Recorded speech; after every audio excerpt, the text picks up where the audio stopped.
This is the stuff that you see and hear with your heart and your stomach. There's nothing like it, folks. Heavyweight championship fight. And so the battle has begun again. The pressure mounts by the minute. They're all ready for the face-off now. If I live or if I die. Out here in the field. Oh, he loses the orb.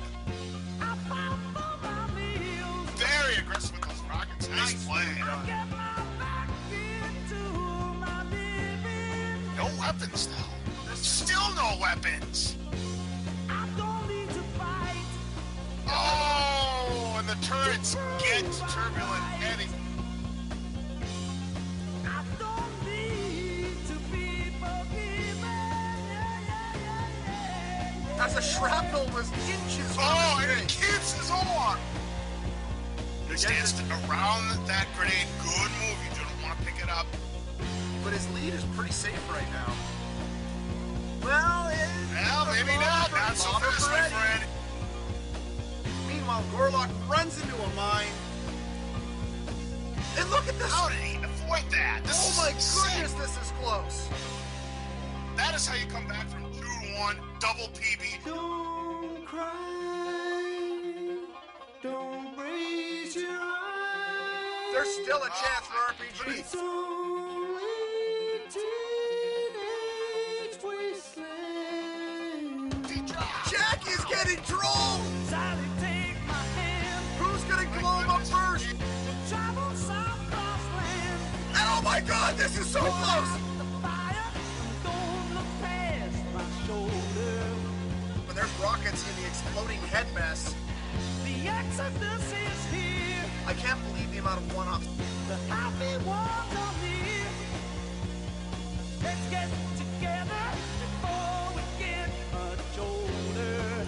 Starwind walked through a swirl. How in the world? This is the new second place on the leaderboard. Teenage wasteland. It's only teenage wasteland. Teenage wasteland. Oh yeah. Teenage wasteland. They're all wasted.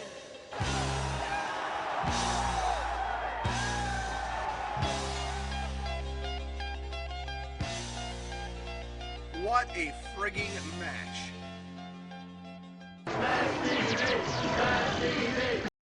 Welcome, everybody. We're here live on Smash TV. A hands-on, no-holds-barred, do-or-die adventure where only the luckiest contestants play for the ultimate prize. They're right. Big money, big prizes. I love it.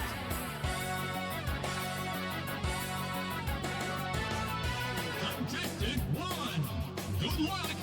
You'll need it.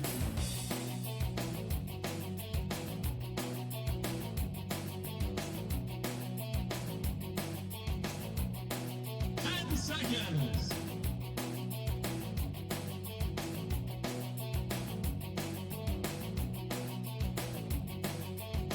Let the carnage begin.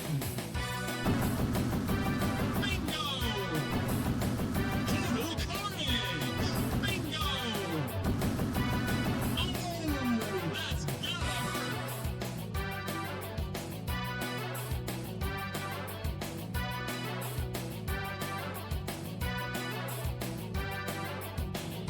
There's an appealing fellow. In fact, they're appealing him off the floor.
rerun.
Final form for Princely.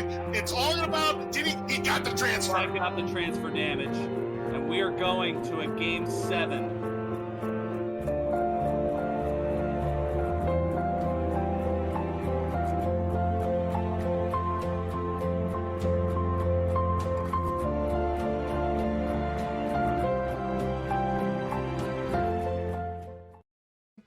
Now a grenade, and there it is! There it is! There it is! The first victory against Stellar in the entire tournament.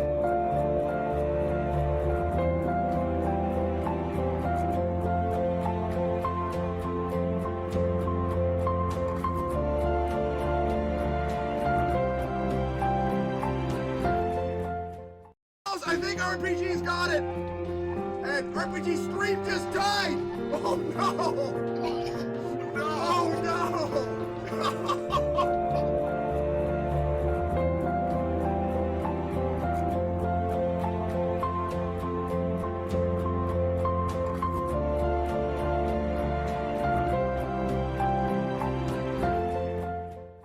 Here it comes! Can he get the final four down? It's gonna be so close! It is! It's gonna be 40 watt by maybe 2 seconds.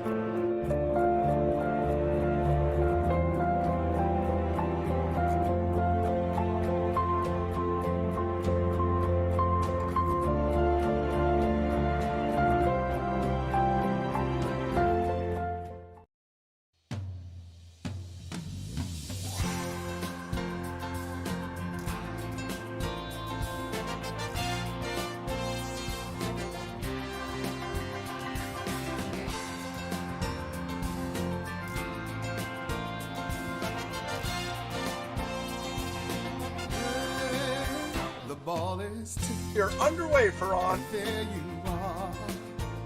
You're running for your life. You're a shooting star. In all the years, no one knows just how hard you worked. But now it shows. In one shining moment, it's all on the line. In one shining moment, they're frozen. That's a PB! But time is short, and the road is long.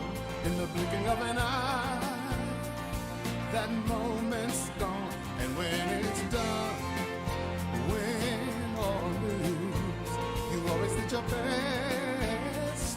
'Cause inside you knew that in one shining moment you reached deep inside. One shining moment you knew you were alive. Feel the beat of your heart, feel the wind in your face. It's more than a contest, it's more than a race.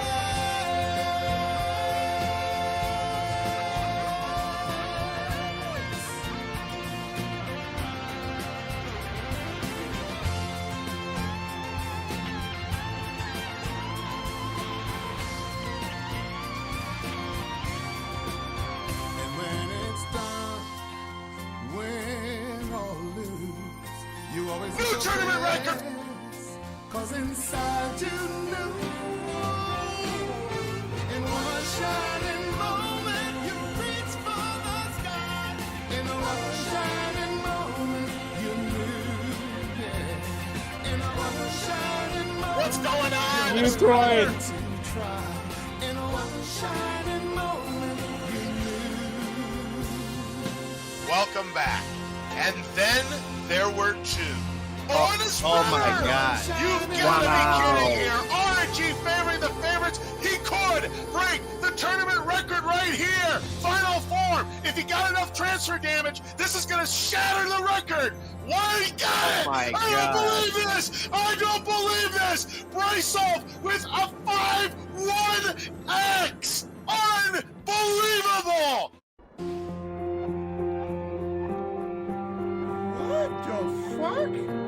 I didn't see that, did I?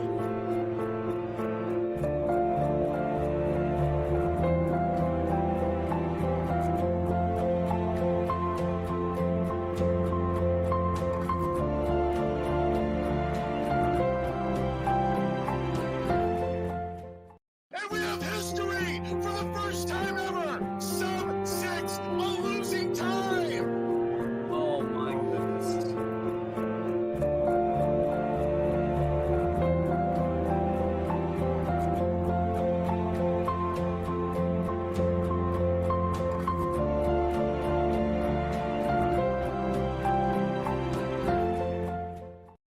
Oh no!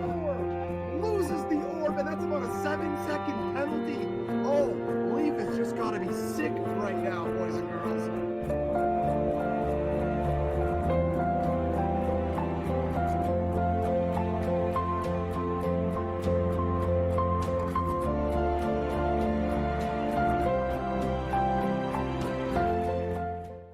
For CHX, advantage though, 40-watt range. He's got a spreader in hand. No PB. It's a sub-6. It's a sub-6 in a shotgun race.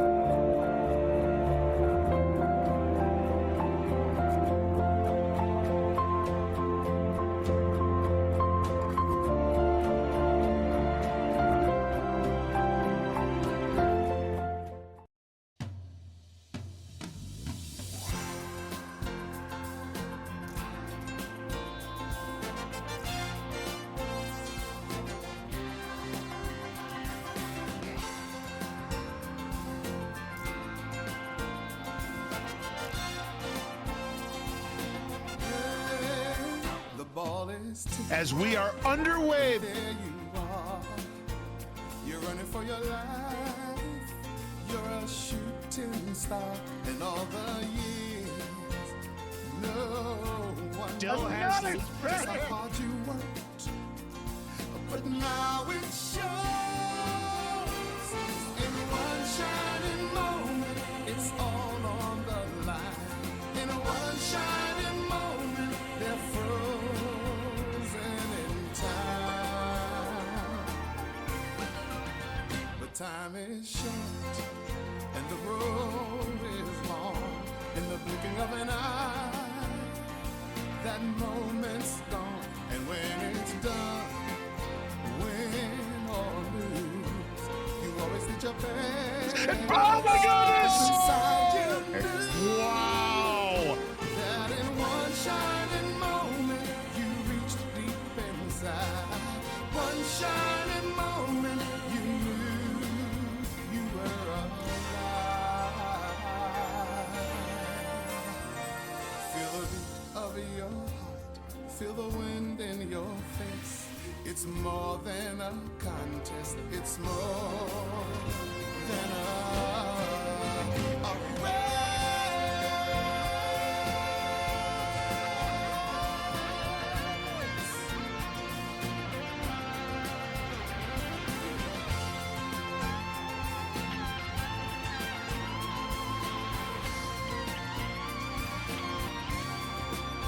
And when it's done, win or lose, Boy, did he ever answer it.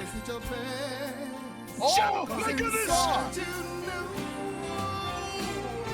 In one shining moment, you reach for the sky. In one shining moment, you knew. Yeah. Oh my God! Photo finish! No way! No bloody way! Are you kidding? This is Smash TV. Tonight, we are down to the final two. What's going to happen here for CHX? Did he get enough trench? That is a tournament record. Yeah. Needs a drop. This is going to do it for Bryce Hoff here. A few shots will do it for Bryce Hoff. And here it is. There we go. Bryce Hoff is your first ever back-to-back Super Smash TV tournament champion.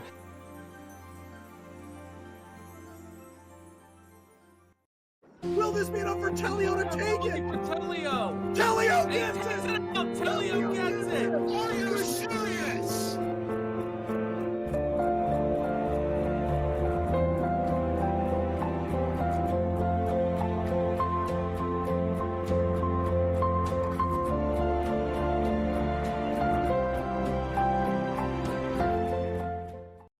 Oh my God! Oh my God! What the heck was that? What was that on Seawalker?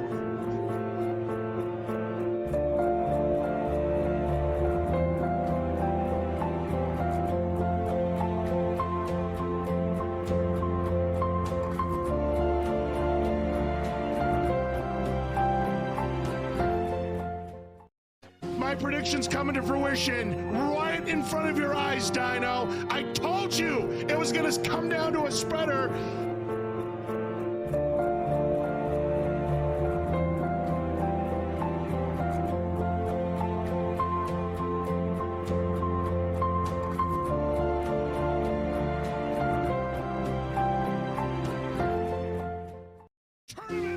Yeah, that's like a 515 right there.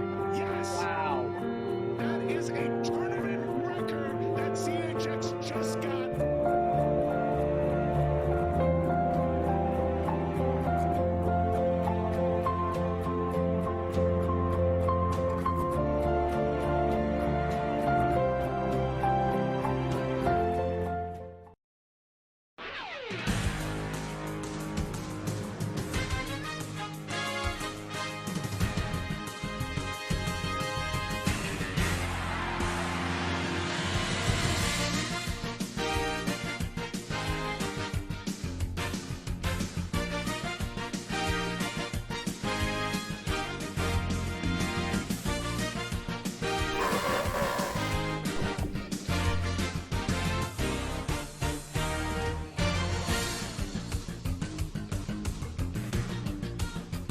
Razor Steel. Oh my God! 348. Fire does it again. Unbelievable. Photo finish. No way. No bloody way. The room doesn't end till the shrapnels are gone. He doesn't see them. Oh my God, 40, move! That is a tournament record that CHX just got, and the fastest Mewtwo Man fight. Welcome to the 7th annual Super Smash TV Easy Percent Tournament Kickoff Extravaganza. That's easy for Burgundy to say. I couldn't say that line at all. How y'all doing? It is officially kickoff night for the 7th annual Super Smash TV Easy Percent Tournament. Super pumped to bring this to you. We got a bunch of content, but first, let's get to the co-hosts. for sure. I know LOZ Cards fan is here. Cards, how you doing, bud? Oh, I am doing fantastic, Bryce. Holy smokes, some of the best moments of the tournament that you saw right there. Boy, I still get goosebumps watching that Aqua and Telio match. Aqua and Telio had a hell of a Donnybrook last year, and not to go too far down the road, but there might be some content coming up maybe related to that. We're gonna celebrate a little more. We're gonna look at a few things tonight, and we'll finish the night with the official unveiling of the teaser. Some people have seen some variations on it, but no one's seen the finished product, and it's gonna be just so good, so good. And I don't think Ferran Burgundy is here yet. I believe stuck in Catterday. I'm here, but I'm also not at the same time. Ah, okay. You're in Catterday limbo. I see. Yeah, Catterday limbo. Exactly. It's been giving me all of the old dick twists. Yep, you took the words right out of my mouth, Burgundy. You know, Bryce Hoff, we were talking about it before we went live, and yeah, that's definitely the old dick twist, as they say. Rubber Band 6 has been played 3 different times over the course of the past hour. That's how bad it's been. Oh, God, if that sounder's been played 3 times on your channel, it must be bad, yes. That's bad, boys and girls. Consecutive or ironic type thing. It's just, I've been kicked between the legs that much. Yeah. I'm surprised I'm not talking up here the whole time. Like Shorzy or something. Yeah. I'm surprised you haven't rage quit the damn seed yet. I probably would have 50 minutes ago. Man, I haven't seen a co-host stream go this far off the rails since Brandon Perna on GPS, but that's neither here nor there. Regardless, boys, it's Smash TV night. It's going to be a good time. Dead. And you're dead again. Jeez. Wow. I got on the way to my home planet.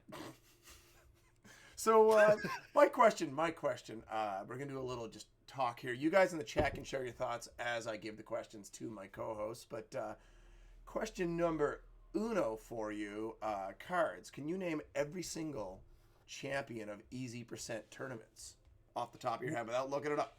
All right, I'm not going to look it up. So the very first tournament, I remember that Jacquemus Wedge was the loser, but Turbulent Eddie.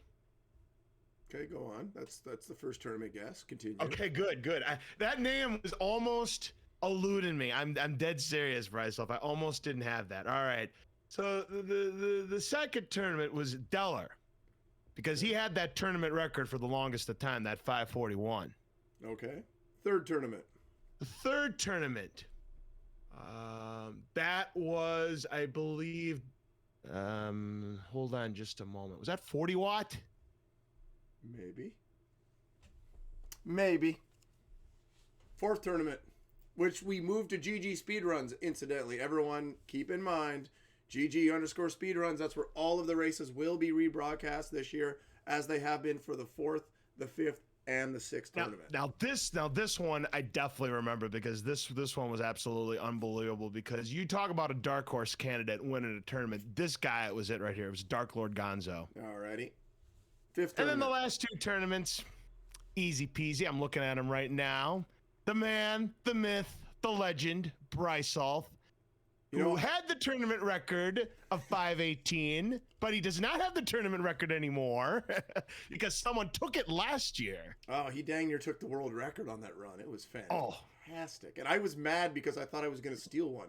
I had the second fastest Mutoid man in the tournament in that race. Yes. And the entire tournament. His Mutoid man was better than mine, and I thought I was going to steal it off a terrible Arena 1. I broke 6 minutes, and I was 4:33 into the boss room.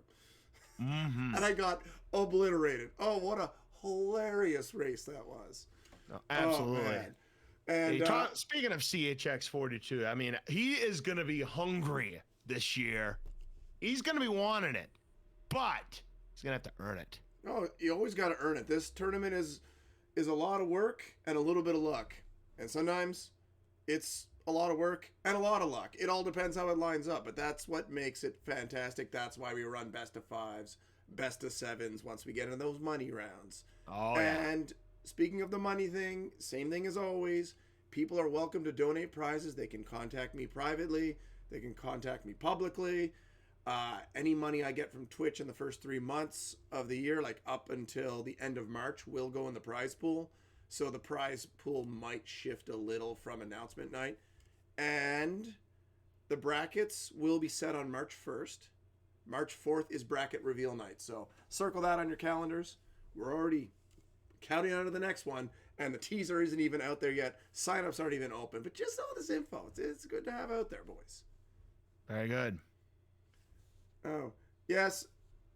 How do you donate, Drumboardist? I will deal with that after the stream. I'm not touching that today. My PayPal's got some issues going at the moment because it just locks every 3 months because, it's, run by ghouls, I assume.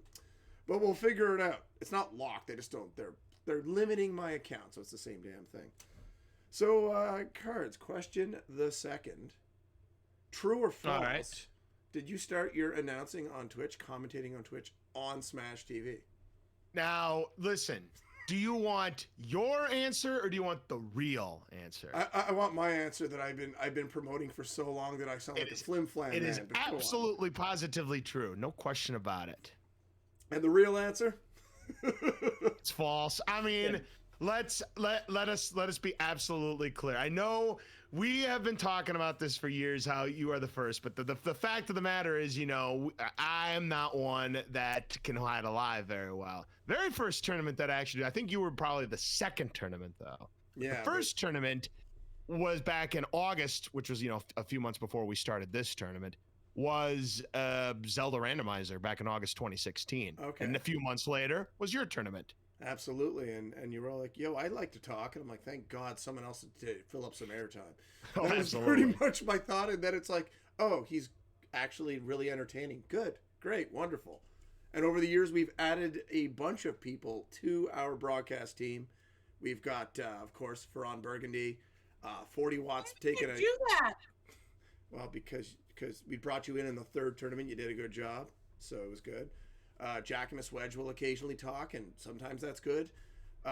We've also had 40 Watt Range has been a big contributor the last couple of years. Mr. Dino, Prince Leaf, CHX. I think Dark Lord's even done a little bit here and there. Am I missing anybody? I'm trying to think there's anyone else that's... Okay. What's that? Taps. Taps has done some. How can I forget Tapatio? Indiscreetly swearing on GG speedruns since the 5th tournament. So what? I'm surprised that didn't. Oh, and some good news. Hip hip meow, hip hip meow, hip hip meow. Yay! We're going to get our accolades now. It's about fucking time. Congrats. What a fucking game. Indeed, Kreelok. Indeed. So you've missed some of question time here. Listening, I've just had my mic muted. No, that's fair. Question the third is actually for chat. All right. Follow up to question 2. Who is your favorite commentator over the tournament who is not on our primary team, which is Cards and Burgundy? I'm kind of curious because I hear different answers from different people. Like, for example, my younger brother absolutely loves 40 Watt on commentary. Just loves it. Just Look at 40 Watt. He put himself. You little sellout, you. So like, did my brother totally hack your account? Like, what's going on here? Yeah, probably 40-year Jack. I mean, Jack brings that weird East Coast energy to it, but sometimes he gets a little weird with it. I'm just gonna keep making fun of Jack. He's not here tonight. He's busy. He's gonna watch the VOD, so I'm making fun of him as much as I can, and he can't fire back. I'm super pumped about that too. Jack is just Jack. Oh man, 40. So 40's pretty good, but I really, really do enjoy CHX's take on it, just because you can. For me, he understands the game at the same level I intrinsically do, and hearing him try to talk about it and explain it, it's just like me doing commentary. It's like, dude, no, you're going about 9 levels too deep. No, like that happened 20 seconds ago. Stop explaining it. It's too late. It's gone. That's why you guys do the best job on comms, because you hit it in the moment and you just move on, and it's beautiful. So, definitely. GG to you boys on that. I love it. You can make fun of Jack that I drum? Absolutely. Hey, Burgundy with the raid. All right. For the raid there, Ferran, and glad you finished up your run and you can join us. So here's my real question for everybody. Do you want me to stop with question time? Do you want to just get back to a little more content, or do you have some questions you want to ask? Like, what are you feeling? What are you selling? What are you buying? What are we going for here? Now that Burgundy's actually here, we should probably, not let Burgundy talk. Hold on, let's see here. I'm just catching up with chat.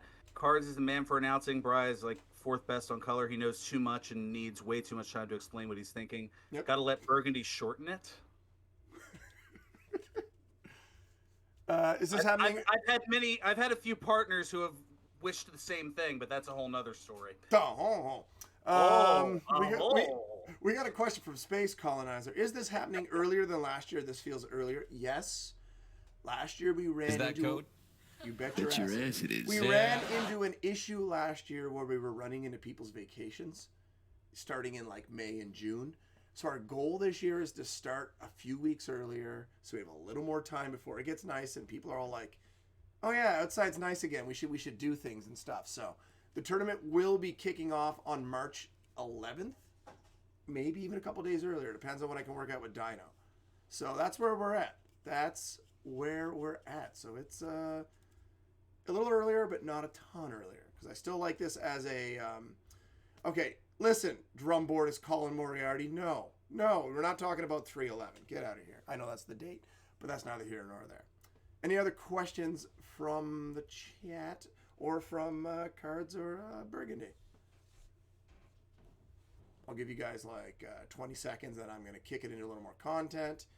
I'll probably deafen you guys for a little bit and bring you back in and do the thing.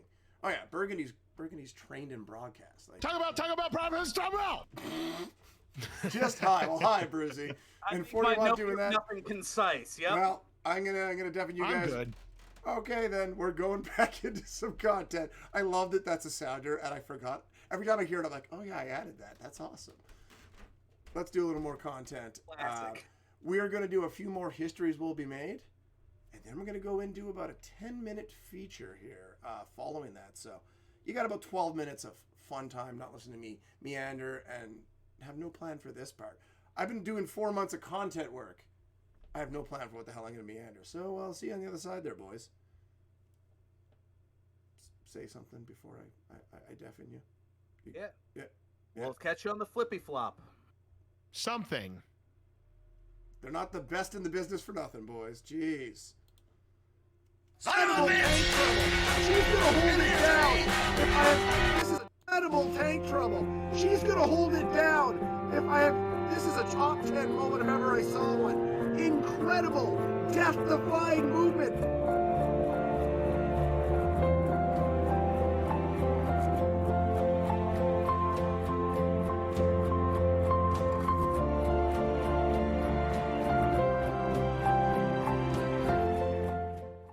The struggles are still on Dark Orgasm! It's gonna be who?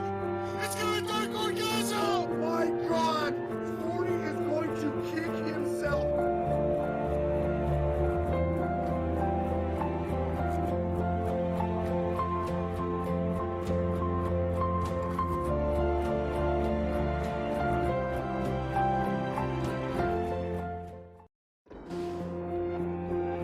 Unbelievable. He's got final form. Who's gonna be? Final does it again!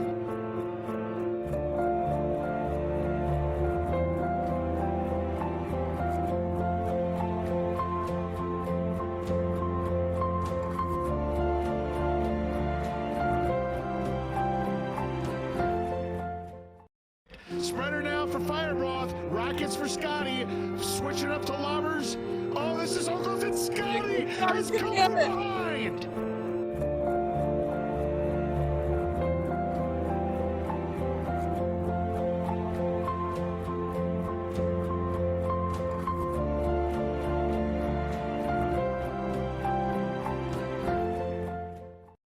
This list is purely the opinion of yours truly, and you are very much within your rights to disagree with placements, omissions, and opinions expressed. I also allow for one entry from each tournament, and the competition gap being what it was, your mileage may vary for this allowance. Finally, this is just for fun, so only bust my chops a wee bit, alright? Number 10. The only reverse sweep in the history of the tournament, and it sits at number 10? The biggest issue at hand is simply the poor performance and times for both players in the match. The winning times on the 7 races were as follows: 6:52, 6:07, 6:48, 6:35, 6:59, 6:36, 6:14. It was exciting, but technically nowhere near the top. Still, one with historical implications such as this one deserves a spot at the table. Number 9. The legend of Boom or Bust Prince Leaf performance was born in this match. With Kirby and Prince Leaf as the 3rd and 4th members of the Sub-6 Club, this promised to be a hell of a match. Going the distance, it was punctuated by close finishing times in race 1 of 3.5 seconds, and each race going sub-7, a skilled achievement at the time. Number 8. The more famous 3-2 matchups from the first tournament also involved Jackamus, losing to both the RPG LPer and the championship to Turbulent Eddie, but this match outshines both of them. Drumboardist opens it up with a sloppy outlast of Jackamus, followed by a Jack equalizer. Drumboardist then sets a new 2nd place on the leaderboard, pumping out a mammoth 707 PB. Alas for Drummy, Jack went back-to-back to come back and take it from the underdog. Number 7. ET wins the opener by about 0.5 seconds, followed by the second race to go up 2-0. Lucas snagged a 1-second victory to stay alive and then got it back to 2 apiece. This left the decider in the hands of fate, and ET receives some beautiful spreader luck, sealing the W. Number 6. Scotty opened up with a 4-second victory in Game 1. With Firebroth firing off an equalizer in Game 2, and then taking the lead with a decisive Game 3 win. Scotty dominated Game 4 in a must-win race, setting the stage for Game 5. Firebroth controlled the regular arena with better drops in play, leading into the Mutoid Man fight, where Firebroth took a 3-form lead. A missed spreader and some deaths on the manuals left the door open. Scotty managed to snag a last-gasp 4-second victory to take the match. Number 5. This one is the match that kicked off an all-time rivalry, as short-lived as it was. 40 Watt dominated the opener, but Dark Lord Gonzo quickly equalized. This was followed up in Game 3, where the gap was less than 2 seconds, and Dark Lord Gonzo was a win away. With 40 Watt range up against the wall, he dropped a PB of 5:52, tying up the match. The deciding match had 40 Watt carrying a near 38-second lead into the Mutoid Man fight, but Dark Lord entered with 40 Watt having not popped an arm yet. A Dark Lord spreader evened things up, but poor play and bad drops opened the door again for 40 Watt to take the win despite another spreader for Gonzo. Number 4. RNG Jesus faced a behemoth in CHX 42 and he came to play. CHX took control 2-0 and RNGesus managed to skim Game 3 by a whole second. This led to one of the all-time gambles paying off as RNGesus evened things up in game number 4.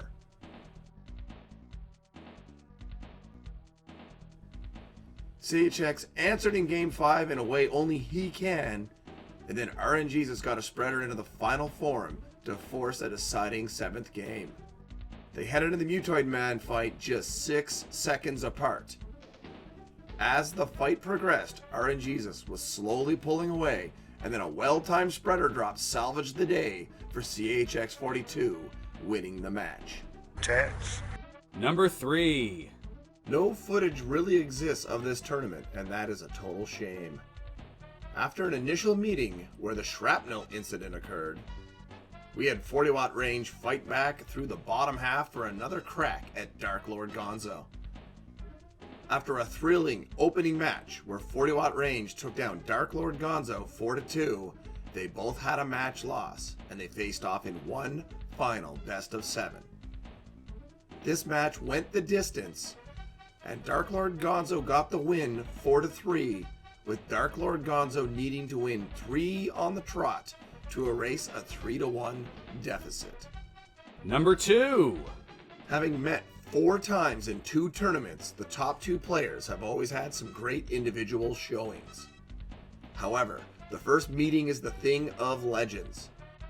The opener is the first sub-6 losing time in a race, with CHX going up 1-0. CHX was not done, this time dropping a 549 to take a commanding 2-0 lead, and Brysolf getting a 6-0-4. Brysolf returned the favor, winning Game 3 on a late spreader, 556 to 607. Following that, Brysolf gets a 539 to tie things up at 2 apiece. And in a big game, Brysolf added a 542 to go up 3-2. Brysolf led into Mutoid Man, but CHX used a spreader to take the lead, but then Brysolf did this to take the win in Game 6. The only knock on this match is that it did not go 7 games. Honorable mentions. This match between Telio and Prince Leaf hinged on key deaths or opportunistic spreaders, but it did not quite make the cut despite going the distance. Brysolf vs. Prince Leaf went the distance, a double match point break, and had the long-standing tournament record of Deller, a 541, get demolished in the deciding Game 7.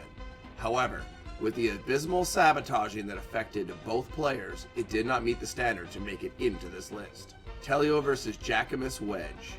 Perhaps the closest one of the bunch, with Jackamus making a 3-1 comeback to take it, including a Game 6 tight finish that just kept things going. Mr. Dino vs. Prince Leaf is a great rivalry pairing, each taking 1 match. Based on both matches, the consideration could be there, but neither was good enough on its own to qualify. If another grouping deserved to be in, 40 Watt vs. CHX 42 would be in there. Both matches went the distance, but 40 Watt managed to take both of them in the deciding game. Number 1. This match was hyped up and the 2 players involved did not disappoint. A de facto Rookie of the Year matchup, Oopla drew first blood in Game 1 by 6 seconds. Aqua got the comebacker with a 557 to Oopla's 607. Game 3 gave Aqua a 2-1 lead with a second sub-6 in a row. Game 4 had a 27-second lead into the Mutoid Man and an early spreader drop for Aqua, who ran away with it, getting a 605 for the 3-1 lead. Oopla entered Mutoid at 410 on Game 5 and managed to get it done in 603.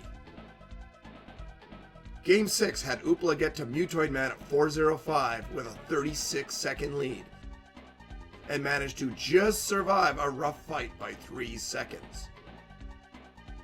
When Game 7 arrived, Oopla trailed the whole way to Mutoid Man, but the spreader carry in got Oopla in front. Aquas took the lead back briefly on a spreader, with Oopla getting empty drops. This is when things turned on a dime.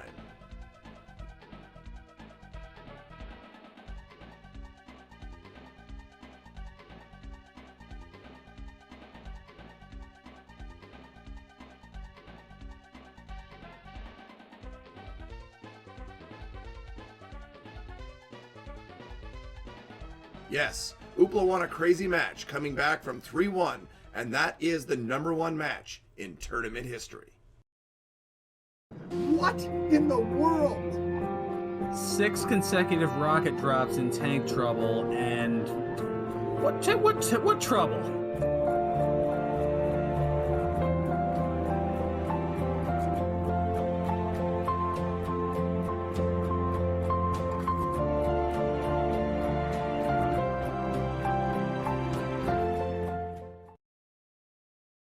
So that's your top 10 matches in history, and I will now open the floor to arguments against said list.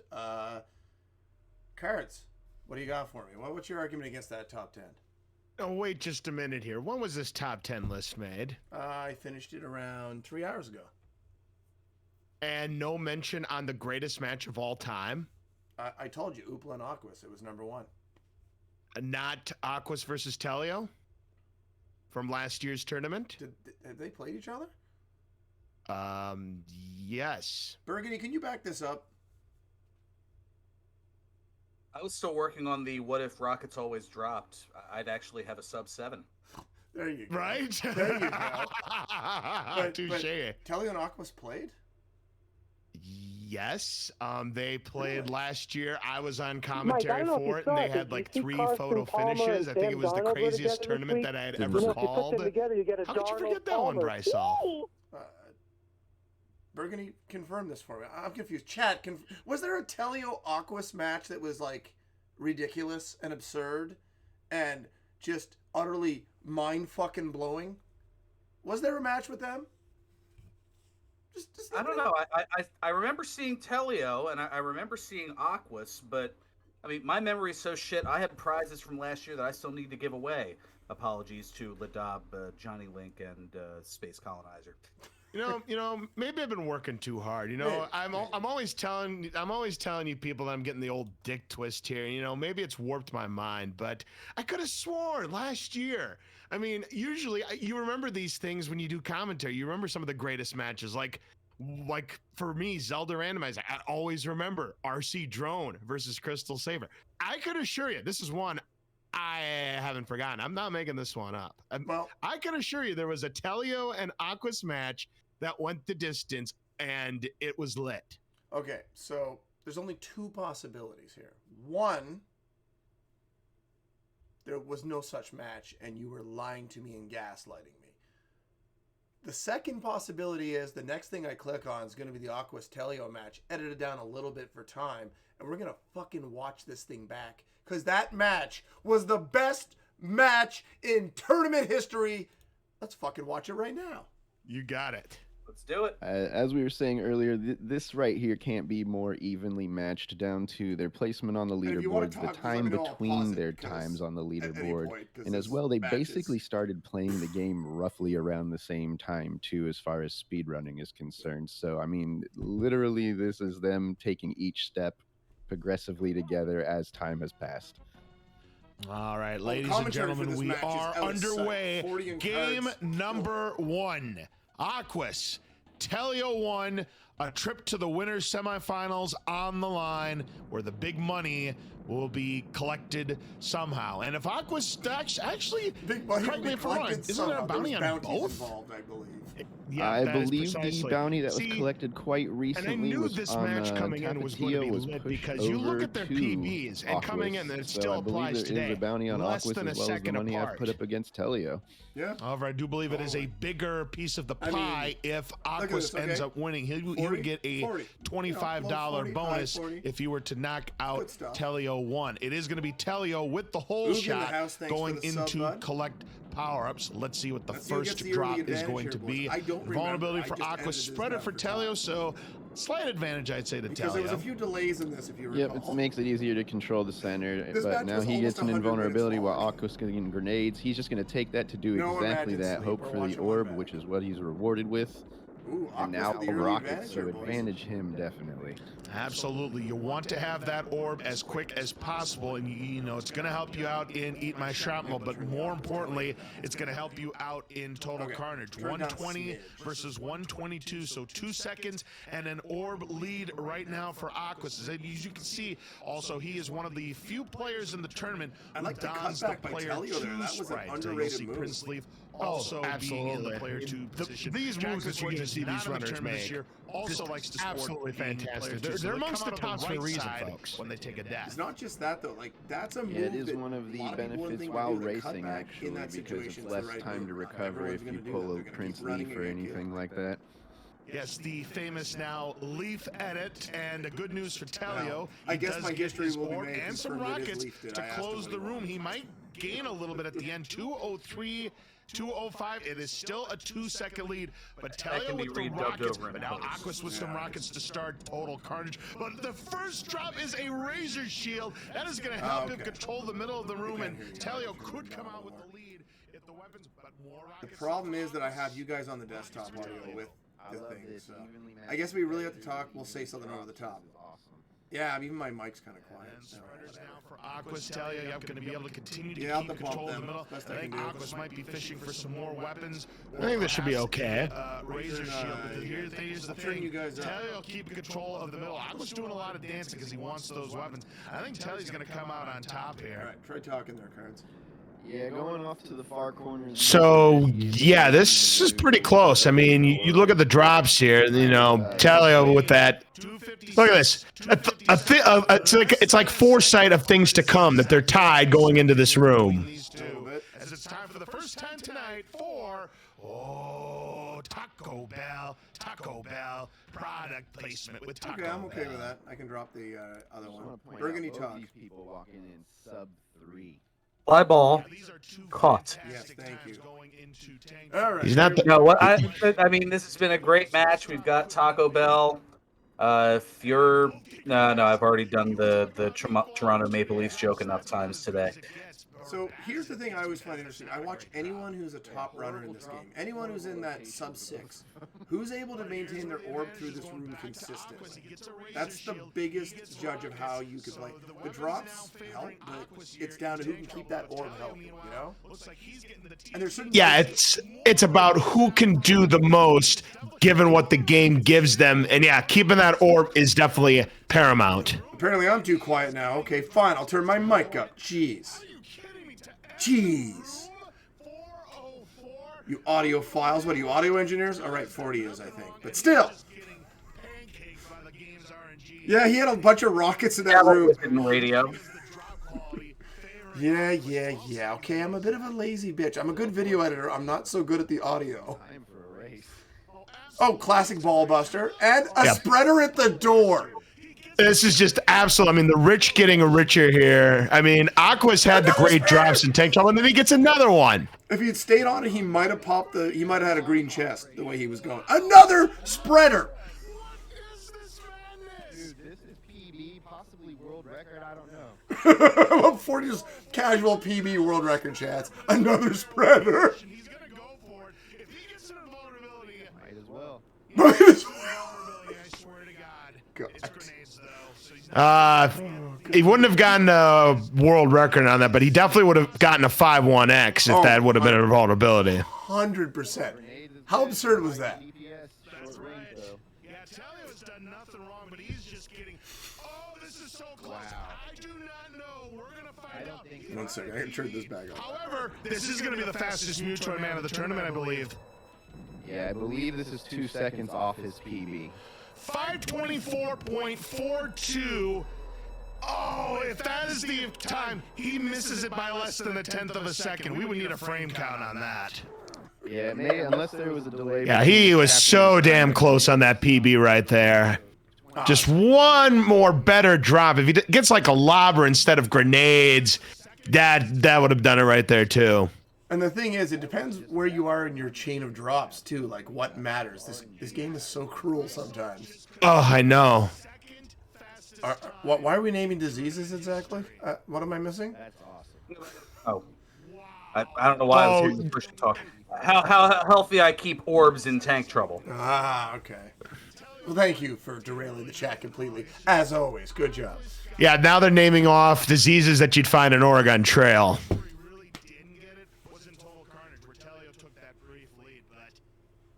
So, you know, not a big deal. No big deal. Just a 5:24 to open. That'll be the craziest thing in this match, Yeah, I'm I sure. mean, that's so close to his. That's like so close to his PB. This match had everything. This had big times. This had photo finishes, but we're gonna get to that later. That's hard to follow that. You know. Maybe, by the way, of all the craziness in this match, like there's insane stuff, all this stuff.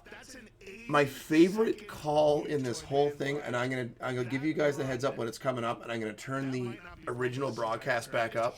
I want you to hear it because like it might be Card's best call ever for me. I'm not saying for you, but for me. All right.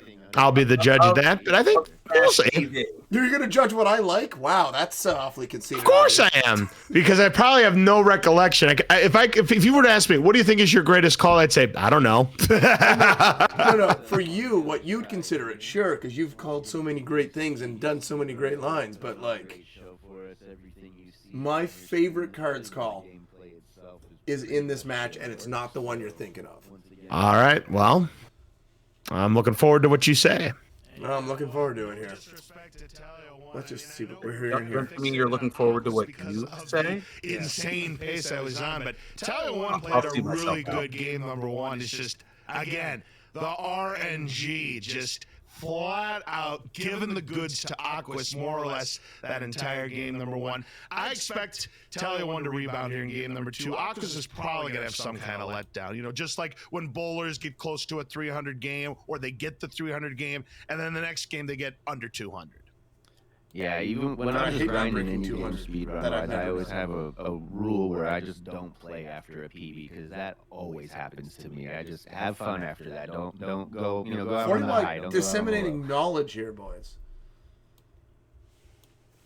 40 Watt's amazing to work with. Oh, it's great. Because you know why? You are the hype man, and he is just the chill, I'm going to sit back and whatever you do, I'm going to play off it. He does a fantastic job. There's a reason I love 40 on comms too. My younger brother loves him, but like I'm a big fan too. Absolutely. For good reason. Game number 2 is underway. Let's just listen to the start of this and see how it goes. This is not the call. I want to see people in chat. What's your call? Are you taking Telio 1 on this one or Aquas? I think Telio is going to pull a sub-6 and take home the victory. That is going to be my prediction here in game number 2, but we'll see what happens. Both of them, of course. Yeah, absolutely. I'd love to see. You know, we haven't had a sub-6 lose yet, I don't believe. I mean, I could be wrong about this. I know I've missed some. Look at this Telio time. I don't think we've had a runner get a sub-6 and lose. It is going to be Telio with the whole shot, and by quite a bit, too. Yeah, I don't believe it's happened this year. It happened, I believe, last year. That was a great, like, mid-38 there from Telio. Oh, yeah, easily in the 38s. You don't get that very often in a tournament match. So, Telio starting out rough. Gets the orb second drop, though. Not bad, not bad. Oh, Aquas. Yeesh. Zarkonis, I haven't done anything with a command yet. All you need to know is, once the teaser is unveiled at the end of this stream, sign-ups will open. March 1st, the leaderboard freezes for brackets. Well, the bracket review freezes, and I'll have to figure out who's going to be on the committee this year. Depends who signs up. Let's see if Telio can play this as well as last time with an orb in hand. Pretty good. Oh, look at Aqua's here. Ooh, this is a rough start though.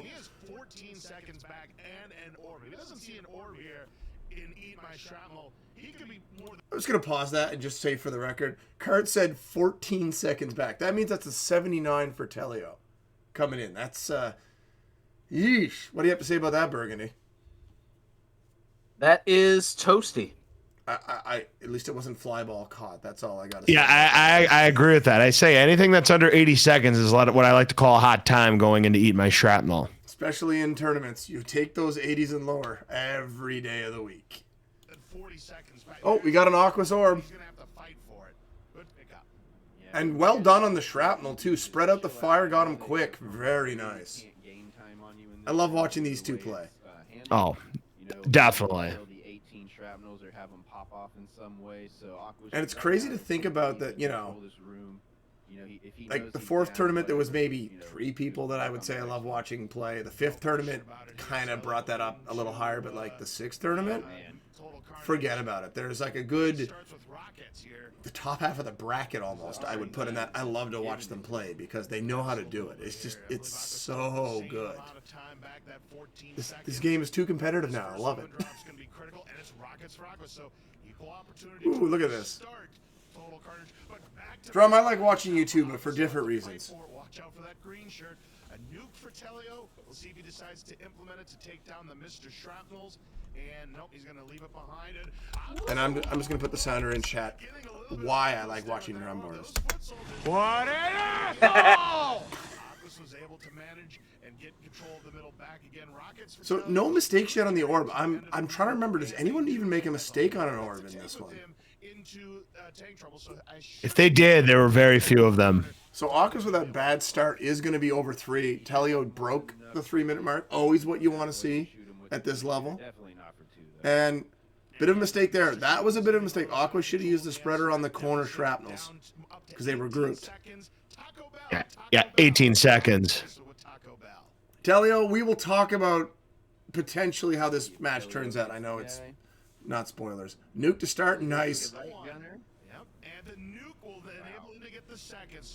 On a razor shield, oh my god. By the way, I want to point out, I know it's been shown a couple times tonight already, but like CHX got a 348 into the Mutoid Mana Room in a tournament race. God, I still remember that. I was on the edge of my seat. I'm thinking, are we going to see the legendary 5-0X tonight? You could have seen the 4-5X out of that. Oh yeah, get a 70-second fight, boom, 458. It's done, game over. No one's breaking that record. I always maintain if I ever break 5, it doesn't matter when it is, I'm done with the game. I'm in the middle of a tournament race. I retire right there. And I will put that out there in public. That'll happen. So if you're facing me and you don't think you can beat me in a best of, just hope I break 5 minutes and that's it. You're just going to retire right then and there, not going to finish the tournament, huh? Right, Telio? It would be crazy, but it's possible. 5-0X is happening in the next 3 months. Happening. Too many. I would love to see it happen in tournament play. No, but people grinding, working out, just. Well, yeah. It's gonna happen. Look at Telio here. Okay, here we go. Let's turn this up for Telio. Mutoid man walking on over towards him. Wow, and an invulnerability to go with it. This gives you the ability to use all of the spreader. Oh, this is insane. And into then a lobber to follow up. He's already on penultimate form. If he sees a spreader here, oh my goodness gracious. He's missing shots on that lobber, though. He's going to grab another one in case the spreader comes up. But it is final form. But Telio, I told you he's going to get a sub-6. He's shatter sub-6. He's going to need, I think, one more weapon. He gets a foot. So that's going to delay him a little bit, but this lobber should do it. Telio's going to win game number 2 easily. One of my favorite cards called 5-3X, a low 5-3X at that. Celebratory death. I mean, Aqua's asked him a question in round 2. I think Telio answered that question. Oh boy, did he ever answer it. Oh boy, did he ever answer it, boys. My favorite cards call. That is a good line. I'm not going to lie. That was a good comebacker to what 40 Watt said. Oh boy, did he ever answer it. Do you think he answered it? Holy shit. So, a 524, a 533, and it's only game 2. I know. We were seeing the hot times come. I mean, the first 2 were blowout wins, but the thing is they were both not, mid to low 5 times, which is insane that they exchanged them. I just want to point out, cards. I think you're more or less saying the same thing here. I'm just going to quickly try to get this to the right spot. 533. Okay. Just want to hear this again. If it weren't for Aquas, this would be the fastest Mutoid Man. He just threw an 87-second Mutoid Man fight. Because I think coming in the fastest time was a 90-second fight.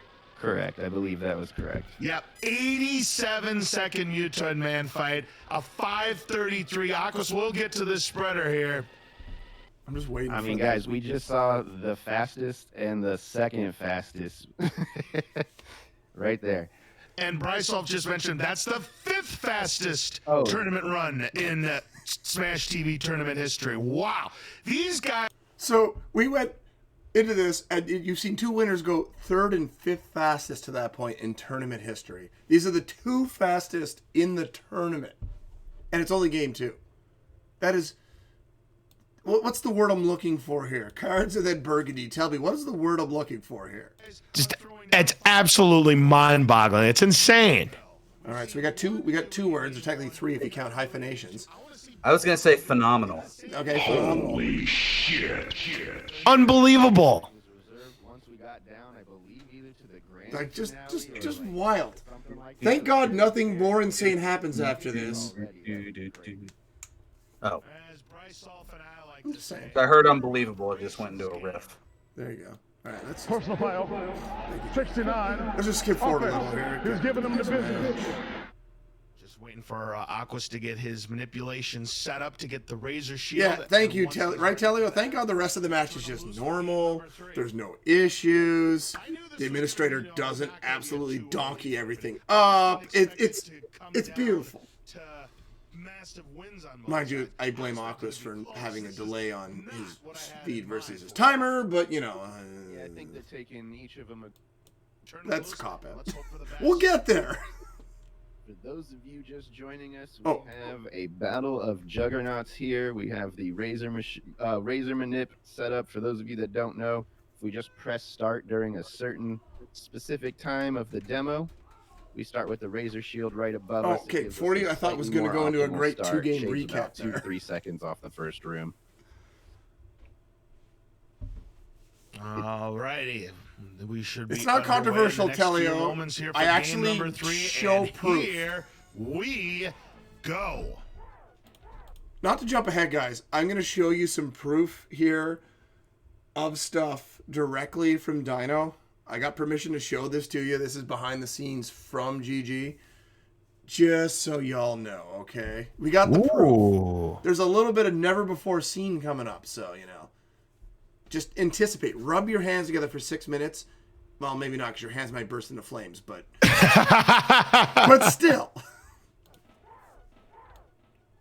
See, the times are synced up, but I think the game might have started a little later on Aqua's side. Well, I know with his capture, there's a little bit of a yeah, we got to get a delay on Aquas's feed this year, because it really caused some problems. For him, so. Okay, the clock is king either way.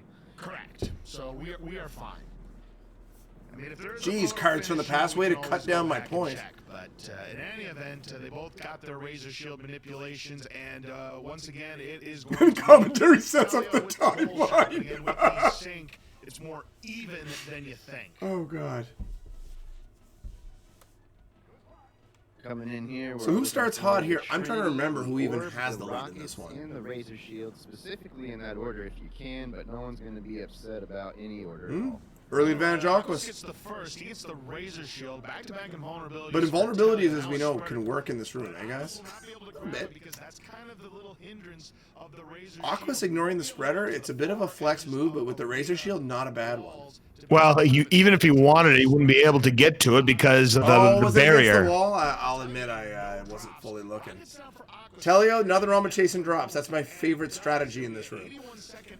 You ever watch me do this room? I'm a maniac running around. Oh, I know. Yes, thank you, drumboardist. Oh, Telio, that was a great shrapnel kill. Had enough spreader left just to get in close. Beautiful. Wondering if he was going to use the razor shield there. A valid strat here if you have good firing lanes. But... remember, it was about a 6-second lead coming in. Drummy's crying again. God damn it. Soldiers. He'll probably need one more good drop to finish off the Mr. Shrapnels, though. So Telio still no orb. Look at this. Balling out hard for it, not getting it. A key. Cards? Arena 1? Pleasure Dome? No? All right. Drumboardist, look at it this way. You at least know one of those two things. I know neither.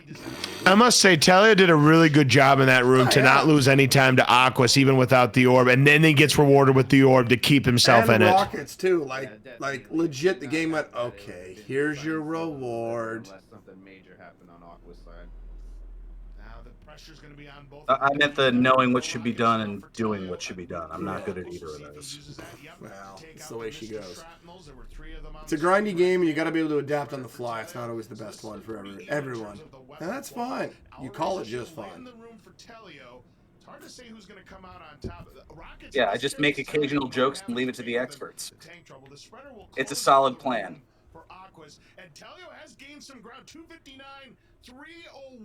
Telio, like the opening half of this race, Telio has outplayed Aquas. It's just been a power-up fest for Aquas. Oh wait, we got Taco Bell. lot of it. There's plenty more where that came from, folks. Taco Bell, product placement with Taco Bell.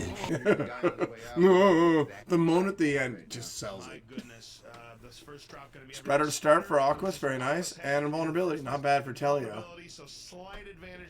I love the use of the mine as a good shooting spot. It gives you good angles. Very nice by Telio. Both of them are just playing like great tank trouble here. I love it. They've so far no one's made a ginormous mistake or even a minor one really. How many razor shields is this too, by the way? Is that 3 now in 3 races? That's wild. We do see something from Telio saying, I noticed the most runners kill left gunner first. They usually kill the right, not sure the difference. You want to know a little secret from the twice on the trot champion? I base which one I shoot on where my orb's positioned. Which one I'm going to be able to pepper quicker. Whichever one I can hit quicker, I'll hit. I prefer to kill the right one, but it depends where it is. Only reason I do it that way. Ballbuster for Telio. Did Telio hit that? Hold on. He did. Whoa. Oh my God. He did. Yep. You want to rewind it? Take a look. That is disgustingly good. Disgustingly good. Yes. I don't even. It's tough. I don't even try to hit those when I'm shooting. I literally stop shooting. Here's the spreader for Aquas. That is a disgusting act. It was not that type of disgusting act. All right, let's just turn this up and enjoy this. Neck and neck. They're both on the same form, but it's an empty drop for Aquas, whereas Telio now has a grenade, and we do get glitch toyed on Aqua's side. So Telio still has the lead. Yeah, prior to that. An empty drop, though. That is going to hurt empty drop troll. Yeah, and another one. Oh my God, another one. This is 2 times in a row now. He's getting sabotaged, but here's a spreader, and he's going to use some of it, but he will not be able to get final form. Not bad on the manual. Now for Telio, Aquas, he needs a spreader. Oh, Telio just barely missing the grenades that could have called it for the form right there. He now gets grenades now again. Final form. It's still advantage Telio. Aquas needs a lobber. They both need another weapon. Is the DPS going to be enough for Telio to take game number 3? Oh my goodness! God. This is going under the booth! This is going under the booth! This is going under the booth! We called it! This is going under the booth! They both have sub-6! That's crazy. Not the fact that they just went to a photo finish, but it's both of them are sub-6. Absolutely insanity. Like, keep in mind, okay, so I am upstairs watching this on my TV with my Amazon Fire Stick thing, whatever. I'm watching it up there, and as soon as it happened, I just went, fuck, I'm going to have to go downstairs now and make a call on this, because I wasn't planning on being anywhere near my computer. I was just sitting up there, having a chill evening, watching absurdity take place in front of me. And it's just like, what the fuck is this? So let's just turn this back up and listen to this unfold. We do have the photo finish award next year. It's the Aquas award. And I cannot believe this. No one can argue with me on that one. It's going to be called the Aquas award from here on in. I am speechless right now. Which was not the right call. Woo. All right. I mean, I seriously cut 10 minutes out of there. Let's do it again, right? Yeah, let's do it again. Another one of these. I mean, it's more work for us, but I don't care. These are awesome. Absolutely here. So, again, it's a provisional 2-1, but you might as well treat it as still a 1-1 game. And if you have your Smash TV bingo cards, the only thing really left to scratch off or mark off at this point would be world record, PB, or someone somehow getting a sub-5. 40 is always just bing, bing, bing. There you go. That's all that's left. It's fantastic. To get the first 5-0X. Oh my God! Telio dies in the first round. That can't have just happened. Did you have that on your bingo card? I'm rewinding this. That was a good call by me. I love that call. Somebody gets a sub-5 between Aquas and Telio 1. I don't know what Brysolf and CHX are going to think about that, because, you know, these two have been fighting to get the first 5-0X. Oh my God! That what can't in the have world just was that? happened. That can't have just happened. Did you have that on your bingo card? Hey, that is a good call. I've had some really good calls. I mean, the match itself is absolutely fantastic, but the commentary on this call is just lights out. Did you have that on your bingo card? Yeah, that might be the best cards called. Yeah, Telio's right. It's I legit At least forgot it's about an that honorable one. mention.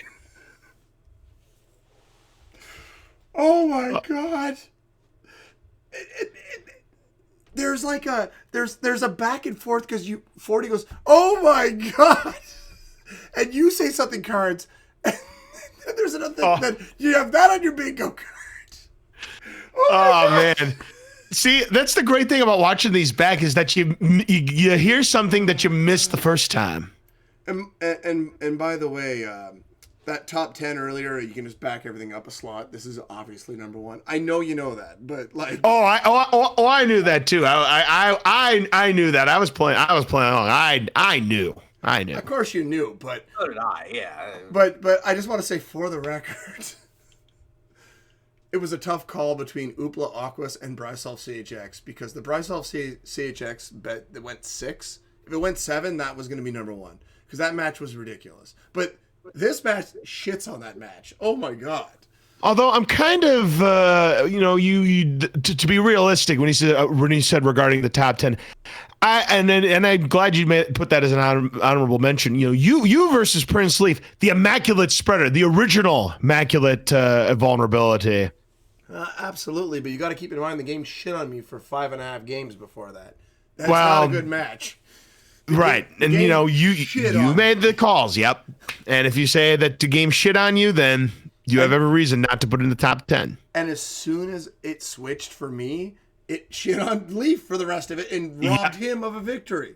It wasn't fair to anybody. I know it fucked both of us, but that to me is not a good match. This, on the other hand, it's got drama and hilarity and amazingness, and we're only 27 seconds into game 3. Let's continue.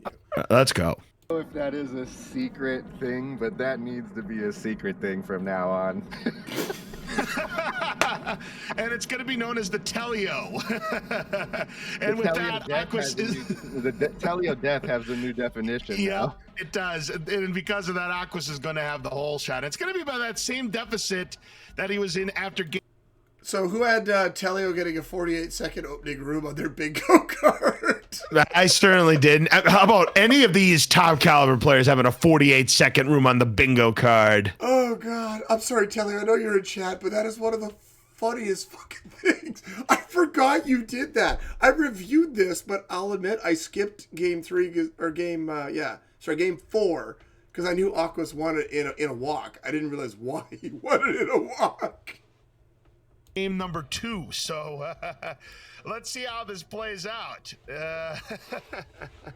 For those of you that may have not noticed, Telio went to go do what we all do, smash into the right side door with the razor shield and kill the guys.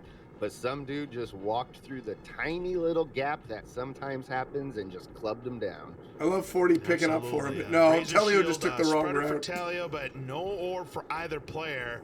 Or it was in the wrong spot. I'm not sure. Telio, he's not going to be fishing for the orb. We'd have to look at it to really know. Spreader for yeah. Aquas. And it is going to be Aquas out of the Cover room first. For the neither player has an orb. He'd be good at wrestling commentary. Into Eat My Shrapnel. There's a spreader. We'll close out the room for Telio. There's the orb for Aquas. And it's still... I'm not going to lie. That's not a bad Telio time. You come in at 48. You leave at 132. That's a solid room. With no orb. That's pretty solid. Definitely. A 7-second lead for Aquas, and that lead could grow if Telio does not get an orb. Oh god, there's a mine there! Oh my god! That grab! Sick grab right there. The end of everything, but as well the shrapnel's count. Okay, I'm sorry. I know I keep pausing, but Telio, I know you're in the room. Were you aware there was a mine there? Did you think I'm gonna get this before I explode myself into a million pieces? Were you still shook by the opening room? Like, I doubt you remember, but it's like, what? I'm curious. Just let us know in chat. Oh, Bryce so rude. He's fine. He's fine. There we go. in this room. Every other room, they don't count. There's 18 of them. They have to be destroyed or blow up themselves. So as long as you can kill a shrapnel or two and then a wave or two of guys and just balance it out like that in the center, you're more than golden to not lose time at all. And then good strategy there. Aqua's taking down the rest of the foot soldiers using the razor shield. Jesus! Down one of them. Telio, You're killing me over here. But he's losing time, unfortunately, just because the quality of weapons not good. He's 11 seconds back, and he's going to be really bleeding time if he doesn't see an orb soon. This happened in game number 3. He was bailed out. Can he be bailed out again? He will be bailed out again. Yeah, that was crucial. I mean, if it's not the first. Did you see the shrapnel come through his shield? Did you see that? Oh no, I didn't. Wow! Imagine if that would have hit him. That would have been bad. Bad spot for Aquas, but is able to get to it. Spreader for Telio. He'll be able to again keep control of that middle, and a couple of dudes on the left side for both of our runners. Yeah, the rocket's giving Aqua's just a slight little advantage. Somewhere One Burgundy rocket is can plow jealous. through an entire thing. It won't pop until it hits the wall or a shrapnel. He's out at 302. I know that feeling all too well, Burgundy. A nice nuke there for Telio. Not a great time for Aqua's 303, but you know what? Telio was balled out only about 9.5 seconds out. As once again, it is time for Taco Bell. Yeah, he could have easily folded right there, but the fact that it matters is not only did he stay with Aquas, he gained about 1.5 seconds. Exactly. Oh, Taco Bell, product placement with Taco Bell. Something else I need to quickly actually clarify for you for the top 10 by the rules of what I did. Let me pull up my document here that I wrote it up in. Looking at it, technically Luca and E.T. Goham would be booted out of the top 10 because there's an orb loss. Because Fire Broth and 40 would still be number 10. I maintain they have to be top 10 for the historical implication. Look at these rockets for Telio. Yeah, and I even maintain that that was the first real mistake that we had seen Aquas or Telio make, because they had been playing lights out, but that was the real first mistake. I mean, Telio had the death. I'm sorry. You're not counting running into the guy when your shield's still forming because you fucked up your route that you do every time? That's not a mistake. That's definitely, well, that is a mistake, but it must have eluded me. The first late game mistake. Oh, not a mistake. Not a mistake. Telio just wanted to give him a hug. I see what's going on. Fair enough. He gets his orb replaced, but it's kind of too little too late at this point. And rockets on the feet for Aquas. Maybe not. Yeah, maybe not then. Maybe I spoke too soon. Now we're even. Like half a second lead for Telio. Half a second lead for Telio. Both have their orb. Aquas has just a little bit of rockets left. I don't know if he'll be able to take down both of the gunners up front. Spreader. Oh, Telio loses his orb, but he wants that spreader. Yeah, it's the smarter move. Always go for it. Always go for the spreader. Oh, and Aqua's getting a prime player 1 spreader. He's going to sacrifice his orb, but he gets a vulnerability. That's the perfect timing for that. That gives him a chance to use that. Who likes invulnerability drops and you have a full spreader? That's pretty nice. Right?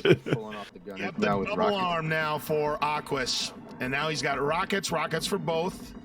Lobber now on Telio. Telio ignoring that gunner for a bit before finally crossing over there. He's got some distance. Should be able to get to it, though. Yeah, absolutely. There's a couple frames left on it. Oh, he's going under. Oh, that was crit damage. Oh, that was crit. Did we know Oh, yeah. He could have crit, gotten some big damage, but just didn't quite get it. But Lobbers. So it's about a full form lead right now for Aquas. Telio needs good to see cutback from Aquas there. Telio pops the chest, so now right as I say that, Aqua's popped the chest, so it's like maybe 1 form. It's 1 form. Telio needs a spreader, and he needs it right now, or Aquas is going to take this game.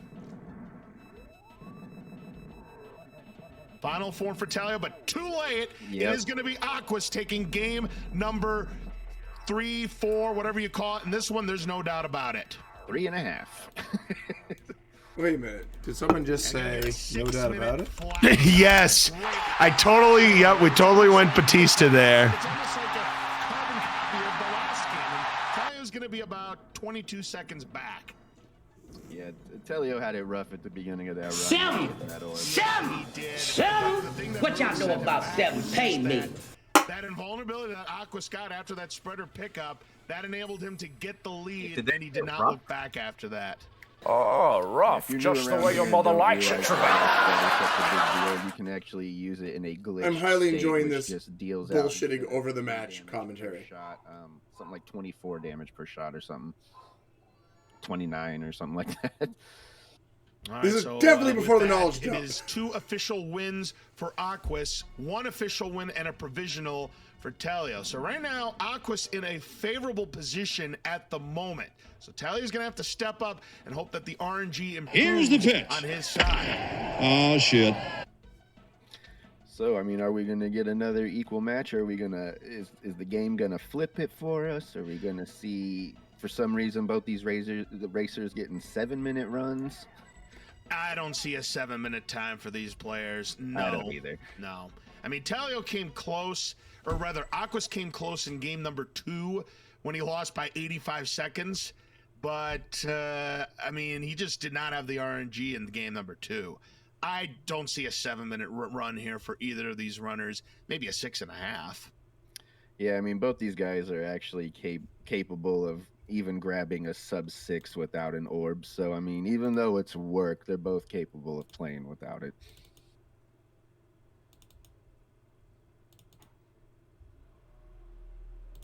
We got them readied up, so I see that we're about to count them on in.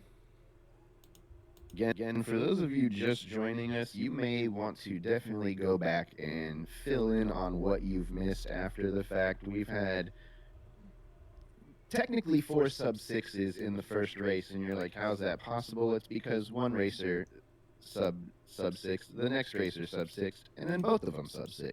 So, good stuff. Yeah, and then Aquas nearly got another sub-6. That would have been his 3rd of this match alone. He barely missed it, but, I mean, a 6-minute flat, really respectable stuff. All right, the mea culpa is coming up here with some behind the scenes. I'm going to go get me a new beer while I hang my head in shame, so. Enjoy. Fantastic. As close as it gets. So, yeah, I mean, it's still an awesome run. At that point, it's just a label. It does look like we might have an update on that game number 3. There was a timer issue on Telio as well, and it has now been confirmed that game number 3, in fact, goes to Aquas. We just got some word. Oh, man. We just got some word, and no, it is not a provisional win for Aquas. That is an official win in game number 3. Yes, our very own Mr. Dino, who, again, big thanks to him for bringing us the coverage here on GG Speedruns, went back, reviewed both of the runs, did a frame count for both Aquas and Telio 1 in game number 3, and Mr. Dano will even be willing to show a video proof of that to both of our runners, you know, when this match is over with. But it is now officially a game number 3 and game number 4 win for Aquas. So the fact of the matter is, at this point, it's a 3-1 lead for Aquas. Oh, good. I'm back just in time to see this. This is good. Oh, so this is the behind-the-scenes look. So this is the frame count that they went to go back on, looking at this times there. I just want to point out that I don't even think GG Speedruns is just Dino and Krelos at this point. How is this man capturing both these people, restreaming us, syncing us, and frame counting stuff while it's all going 40 on? calling out the real chat. truth. Mr. Dino and team, they're amazing. And participating in the tournament, might I add. All right, so I'm sorry, I had that loud, so they may not have heard you, Cards, but yeah, no, that's the behind the scenes for you. 40 just seek into the void. So I've got it down again. If you have anything to say what you just said, say it again, because I had that volume jacked while I was gone. Oh, no. I was just mentioning so this is the behind-the-scenes look of that frame count that Mr. Dino did. Yep. Very high-tech MS Paint circle around them, so my stupid ass can find it. Nothing wrong with using MS Paint. Admittedly, I still use it for a few things.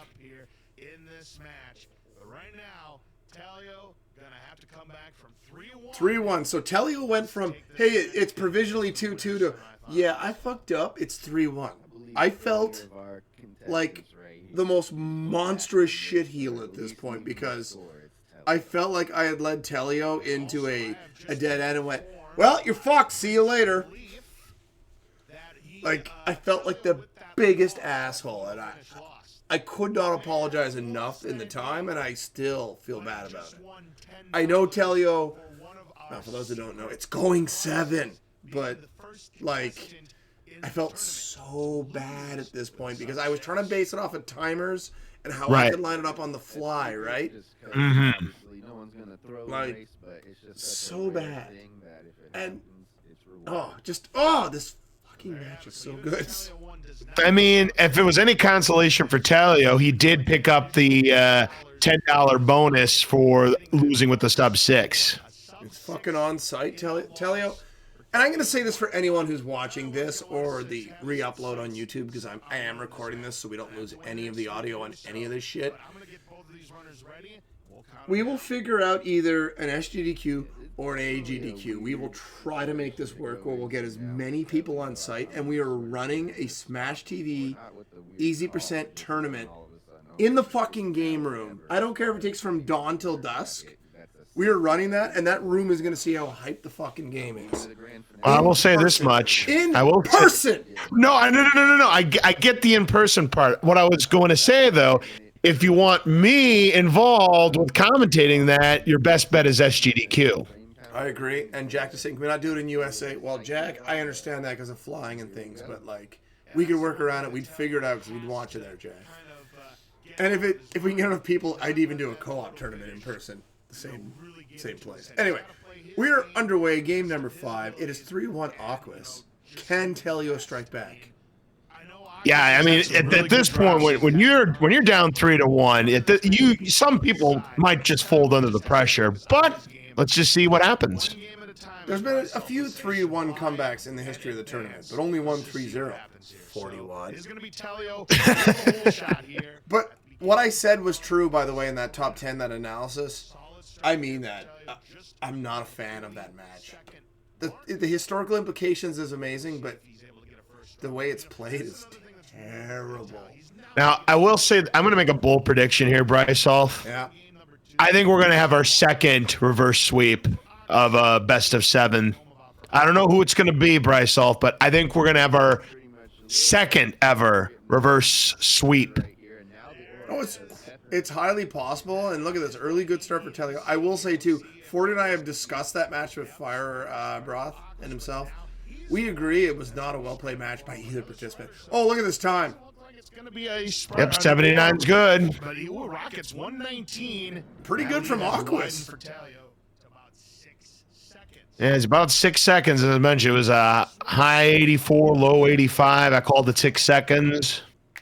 It's hard to call it on the fly, Cards, and you tend to call a little over generally. So yep, I'm usually a little generous on the numbers. You're right about that. No. I'd say you're a little on the other side. You're ungenerous. Ah. I mean, there's one from CHX and I in the last tournament that one of us got, I think, a 73, and you called it a 74. It's like, no, dude, that's a high 73. What are you talking about? And I think Burgundy actually confirmed it on the fly. You know, being the great third man in the booth that Burgundy is. Oh, definitely. You know, by Burgundy not saying anything for the last 20 minutes. Really good third man in the booth. Burgundy, like, start another Catterday? What am I missing here?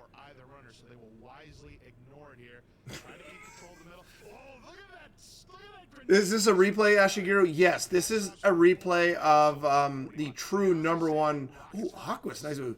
The true #1 greatest match of all time. It's from last year. Yeah, we did a top 10, and Cards unfairly, I'd say, called me out for my choice for #1. But you don't argue with the Oopla Aquas as #2, right? Like, that's a really good match. I mean, the comeback that Oopla had. I mean, you're talking Rookie of the Year implications for that match. I'd have to agree with you for that being the #2. I love this ignoring the shielder from Aquas. That is somebody who knows what they're doing. He's like, it's late in the room. I don't need this, and just leaves it there. Oh, it's product placement. Talk about this is early enough. Again? This is early enough where we were still doing that every time. Oh yeah, we've changed the format since then. We only do it once, and maybe if it goes, like the distance, we do it a second time if it's close. But otherwise, we only do it once. Yeah, that was early enough that we got that. Talk about problems. Talk about. Exactly 41. So let's see here. What does Aqua get to open? A foot. Mm. And I don't like the grab. You got to take the gunner first. You're usually better to ignore a shitty grab. Just get rid of a gunner. I know Jack's more like, I'll leave them both alive, and that's why Jack loses every important race he's in. But that's neither here nor there. Not every important race. That's right. He did crush me. So that's true. Telio loses the orb, gets it back though, and rockets. Now, people have maintained you lose the orb here, you get rewarded with rockets and another orb, but the alternative is you get neither, and you just. Hemorrhage isn't a strong enough word. Like, World War I trench die is what you do. It's terrible. A golf race. Jesus. I don't want Jack to lose by that much. Hey, we played blindfolded together once with one controller. That was fun times. You've never seen that. I had to. No one plays golf anymore. Nice ball buster there from Telio. We got a spreader from Aquas who decides to not go for it. Takes out the gunner. Oh, look at this bullshit. Oh, but an invulnerability on the feet. What a drop. At this point, you got to be thinking and you're watching, right? Like, Aqua's in control. It's done. It's over. It's over.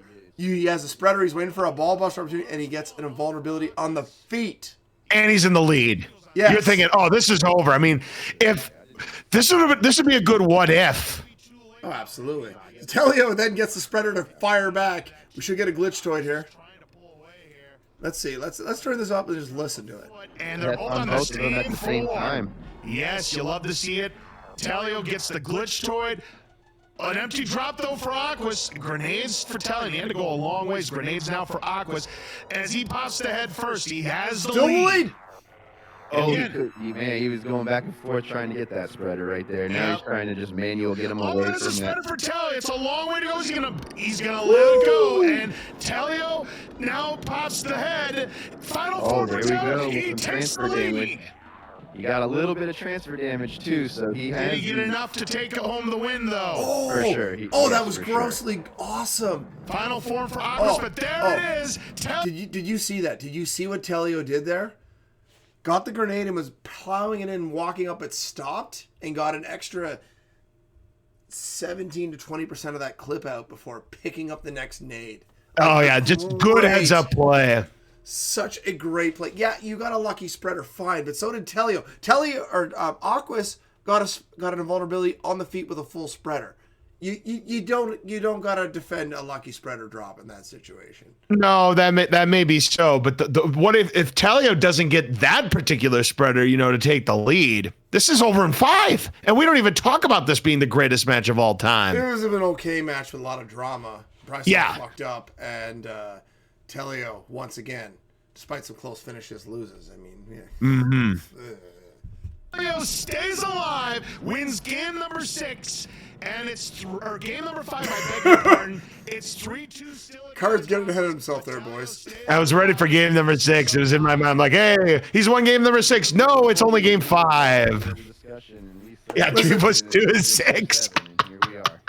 By the way, Ashiguro, I gotta say real quick, watching back some of the stuff to get ready for tonight, the Brysolf CHX original meeting.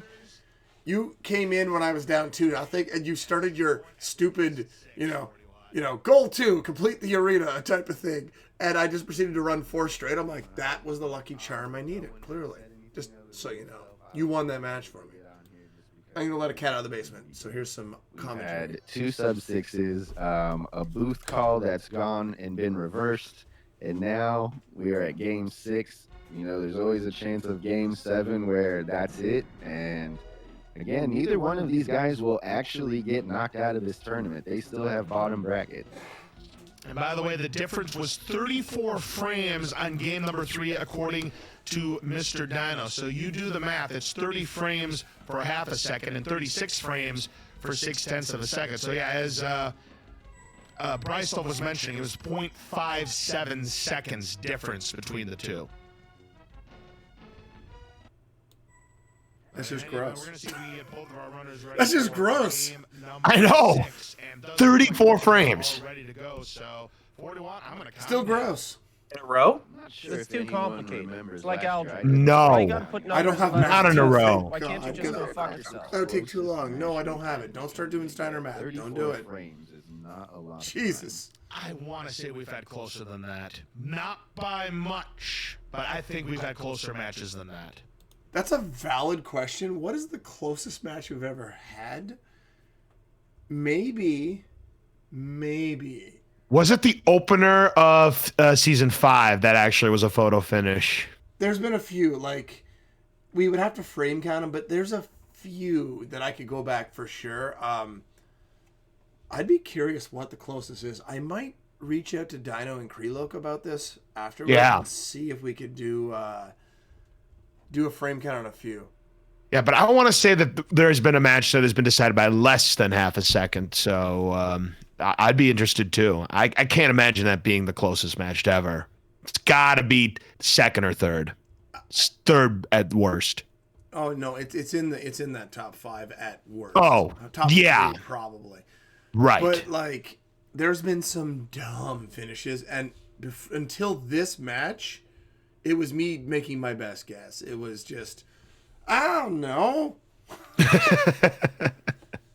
If I have a list, Dino, you'll review. Well, you know what? I might hand a few tournaments off to some different people. We don't have the 4th tournament basically saved at all, so that'll save some time. But yeah, I don't freaking know. All right, we'll figure this out, guys. I'm kind of curious, and if we can come up with an answer, maybe I'll make a video of the top 10 closest finishes for bracket reveal night. What do you think? You like that idea? Let me know. Burgundy cards, you can tell me, but you guys in chat, let me know. Would you love to see the top 10 finishes for closest finishes in a race? I mean, Mr. Dino's not wrong. I don't have the greatest of memory. Mr. Dino's not wrong. Burgundy, what do you think? Would you like to see that? I mean, it would be intriguing for sure. I would like to see it. I'm with the other two though. I suffer from CRS. Can't remember shit. All right. Yep. Meanwhile, we still have another 20 minutes of this to go, and then there's more content. I'm sorry for how long this is dragging. Wait, there's more? There's more. Wait, there's more. Right. That's exactly what I had in mind there, Burgundy. More? You want more? Well, here you go. Yeah, I'm sure we've had some that maybe came down to a quarter second. Quarter second, 40 just throwing out I don't assured think that fast, statements. Because I want to say there were some matches where I was not able to do commentary that went into the booth that was closer than this. I mean, I could be wrong, but I think there have been some games in the past, and I think you might be right, 40 watt, a quarter of a second. Brysolf would probably have to get in touch with us to let us know what the closest margin of victory is, but it's... Thank God Brysolf doesn't appear on this broadcast ever again, so that's good. Right. It's definitely right up there. As game number 6 is underway, it's still an Aqua's lead. Telio. Real talk, I want to know how Telio got this nuke. It's underneath his top razor shield. How did you get it in that spot? I always get it in the middle of the fucking room. No idea. Well, see you later. Good. I know there's a new sounder, Burgundy. Well, let's just play that right now for everyone without checking it. And it's probably going to be something horrible. Well, you're fucked. See you later. Well, you're fucked. See you later. Jesus Christ. Horrible. Getting that all-important game number 5 to keep his chances of surviving in the winner's bracket alive and well. Yeah, both getting razor shields, both ignoring the drops, hoping you get that 3rd drop as a nuke just to clear the room. Another great time for Telio. Low 39. 39. It's almost as good as his 48 earlier. According to the timer. Yeah, almost. There's a whole shot for Telio all the way. So let's see what our first drop is going to be. Telio looking for our first drop. Gets the right shape but the wrong color. But look at this, the first drop board for Aquas. At this point, again, watching this, I thought, oh shit. But then Telio gets it back. Second drop, yep. You love to see it. Like, if you're not going to get it first, you want it second. Doesn't matter what the first drop is. And I've always maintained orb first is more important than the rocket. Luckily, oh shit, Jackie is here. Oh, look at Jim said Telio wins this. Look at this! They're in sync. Oh, it's beautiful. Telio wins this with a 6-2X to force game 7. Is my prediction, is what Luca Jim said. Well, let's see what in the past. Okay, I thought you meant it. See, Dono, you do, but I'm better with the orb, so I prefer the orb first. You got maybe a quarter. No one's better with an orb than me. Maybe CHX these days because I'm old. Definitely are losing time. And I also drink when I play. Doesn't help. Hey, look, it's not the first time that I made a faux pas on commentary. Well, every drop should be rockets. Great, wonderful. That would change how I'd play, Jack. Yeah, the only way you can quote-unquote save time in that room is either a bomb to like really clear the room if you're counting, or rockets to immediately kill that shrapnel. And that's exactly what happened there for Telio to get that 1 second lead. Spreader for Aquas, but grenades. I don't think Telio wanted to pick that up, but he gets away with it. Yeah, sometimes the best. You have an orb, you didn't want to pick up a nade? Wow, Cards, you're really going on a limb there, bud. Chasing dudes. Dudes chasing dudes, right there, 40? Dude! No comment. Just dudes chasing. Damn it, you already beat me to it. Yeah, no comment. I'm done. Well, you're fucked. See you later. No, I got a better one. We'd like to apologize for that. He absolutely knew his microphone was on. Oh, by the way, they're both very casually dominating this round. Wait. Taco Bell. Product placement with Taco Bell. Yeah, for those of you that don't know why. Oh, by the way, that CHX Brysov match that I've watched way too many times because it's awesome. There's a part where Taps and Farad step on one another trying to do it, and it's like the most awkward product placement. It's awesome. I'll bet.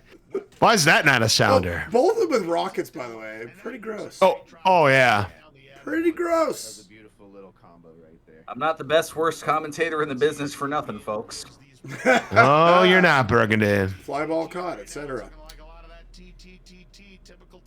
Oh, there's the typical tank trouble trash. Yes. Perhaps your best meme of everything you've ever done. Oh, definitely. Tank trouble, what trouble? We already did that. You missed that history we made, Dino. Unless you saw it. In which case, you didn't miss it. Aqua's slaughter, but look at this. Okay, 2 shraps left. But look at this time. 4:10. Ooh, this is close. We're just going to turn her up and enjoy it. Yeah, this is 1 drop's difference here. So as we've seen, races can come down to less than a second. All right, and Aqua smartly takes down the swirl before picking up that lobber. Rockets to start for Telio. Will he get the ball buster? He does not get the ball buster. Aquas does, though, so he's got the lead. For those of you wondering, if you see the ball fly away, you did not get it because the transition for the image, the sprite, is what does the damage. Yep, so it is definitely an Aqua's lead right now, but it is... I want to pause real quick. Sorry, 40. To say that if either of them were playing, myself or CHX, and playing like this, easily could have won that match. Like, that's how well they played here. You only got to win 4 or 7, and they played well enough to win 4 or 7 against either of us. Like, this is so good, and it's a shame that they ran into one another like this. You can't disagree, right, Cards? Bergs? Oh, absolutely not. I totally am with you on that one. They played well enough that they could have beaten anybody. Fly ball caught. Okay, I covered Burgundy. Let's go. Still close. Both of them have lobbers still left for Telio. Grenades, and Telio now out of lobbers. Lobbers now for Aquas, but there's a spreader that Telio's going to have to manual. Yeah, good call. He didn't know how long it had been sitting there. Don't take the death. Just do what you can. Didn't really get much on it, though. A lot of the shots, if you see the shots kind of fly off, you're not getting that super damage with the spreader. If they kind of just stop on Mutoid Man's body, you know you got that extra damage. Yeah, it's the exact mechanism of the ball buster, essentially. Just those blast animations not appearing. It's because they're doing it is Telio leading because the quality of weapons kind of soured a bit for Aquas, but Mutoid Man... Rockets suck. Telio taking out that shrapnel that was exploding.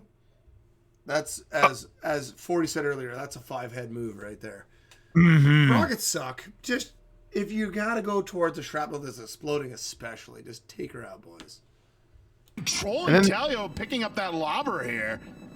Yeah, both same form, both same weapon, both same drops. This could be another photo finish the way this is shaping up. Final form for Telio.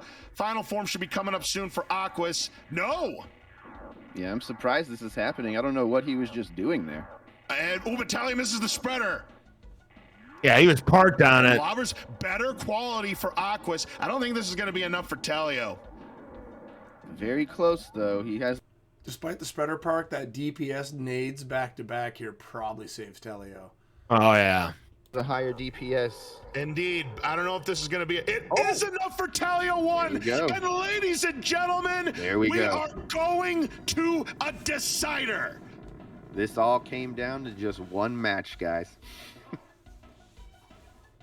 And Luka Jim was literally a 20th of a second away from being exactly right. He said 6-2X and a game 7 for Telio. He was literally a 20th of a second away. Say that again because it was on loud. I just want you to repeat that in case no one could hear that.